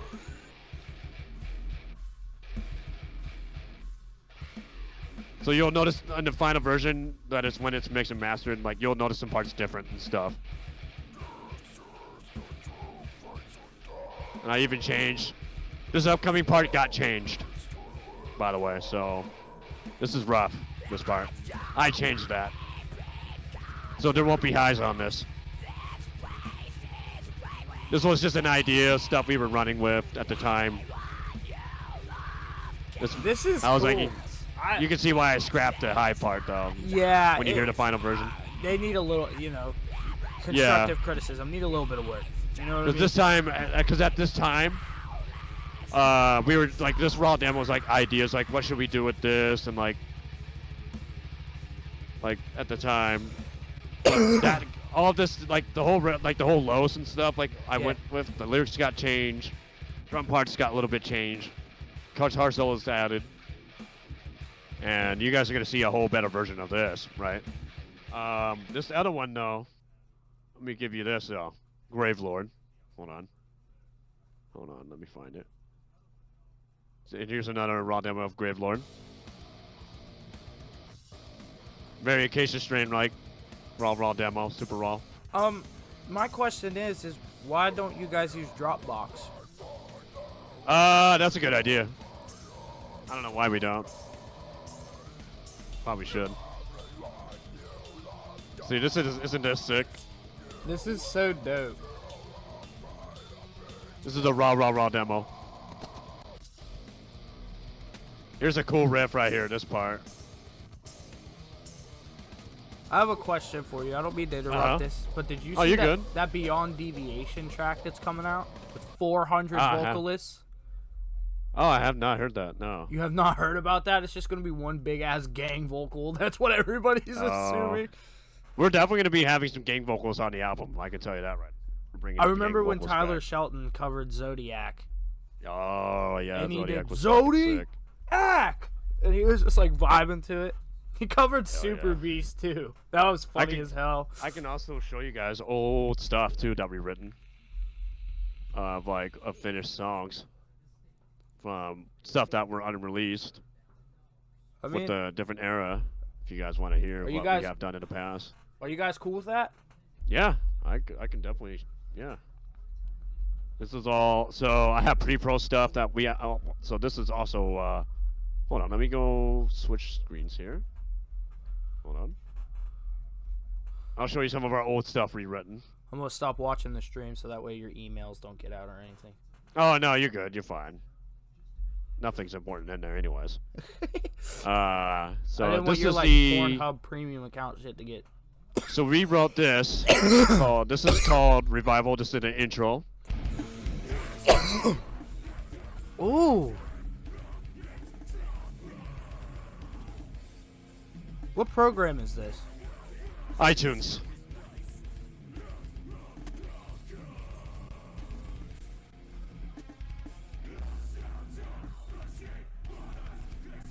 See gang vocals? Dude, that's amazing. I can't stream anything through mine because I got. This was an album that wasn't released. Really? Yep. Why don't you release it? I don't know why they didn't at the time. Not sure why. This is cool. It was like given the CDs to a couple of people locally, but that was it.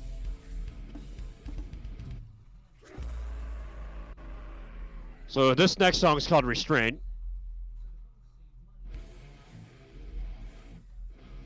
This is also going to be coming back and will be modernized eventually.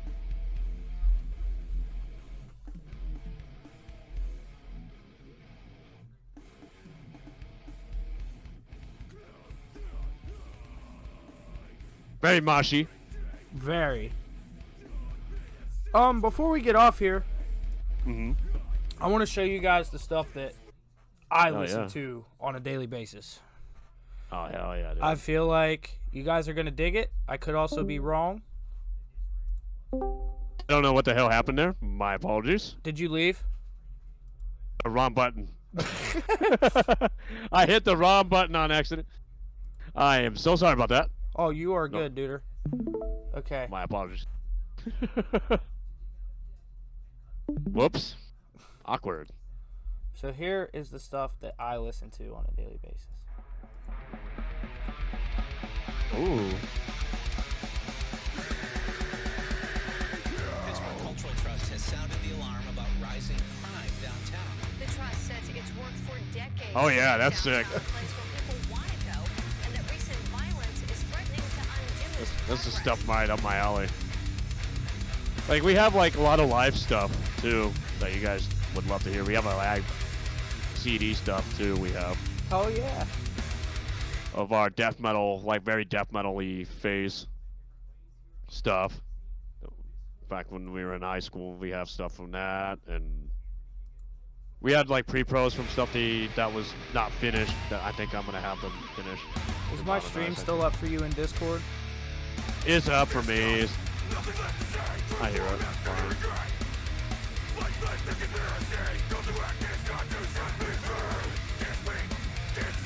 Oh yeah, this is sick. This is very Kubitanish.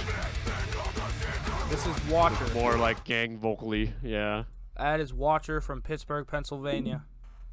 I'm plugging them again because they are such cool dudes. They were on our first interview. Make sure you check out their EP that was released in December.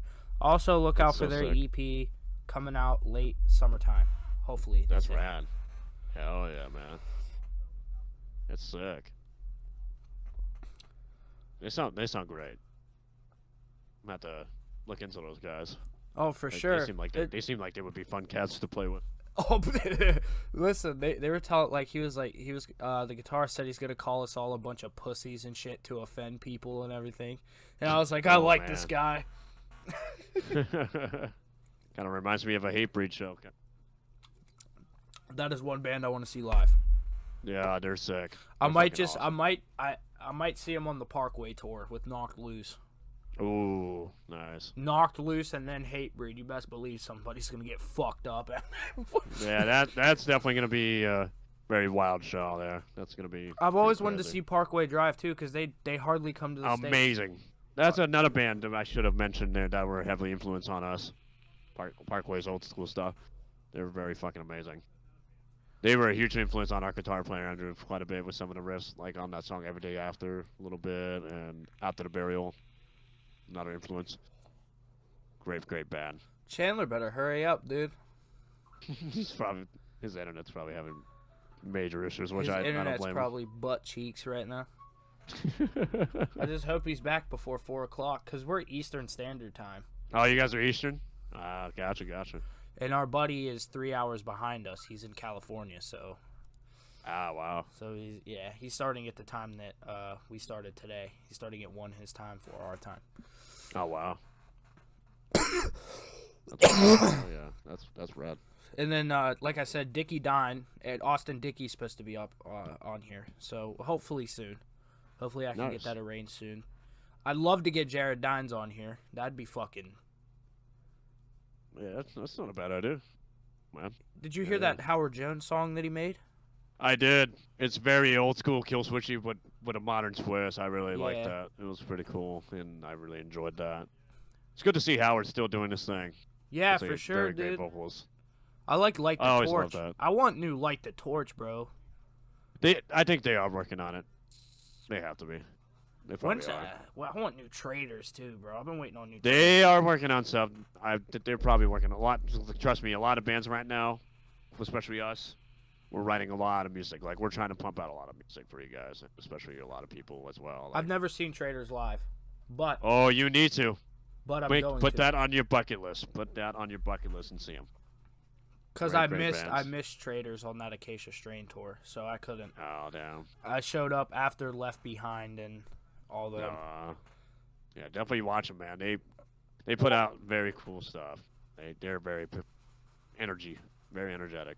I've seen their like Their live shows. sets on like YouTube and shit, and Tyler seems Yeah. very like, "We're from the deep south, motherfuckers. Let's go."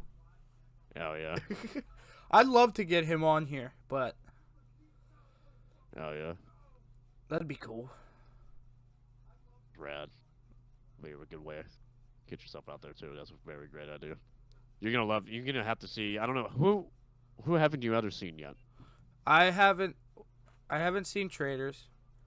Okay. I haven't seen Left Behind. I haven't seen Kubla Khan.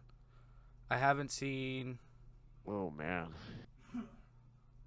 There's a couple others. I haven't seen Parkway Drive, but that's because they barely come to the States. I haven't seen Hatebreed either.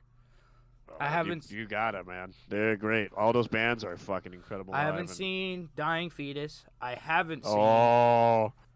I If have- you haven't seen Dying Fetus or Cannibal Corpse live, that should be on your big bucket list. It is, and here's the thing: is I know they tour all the time, right? But here's Yeah, also they do. here's also the problem: they don't fucking promote it enough when they're touring.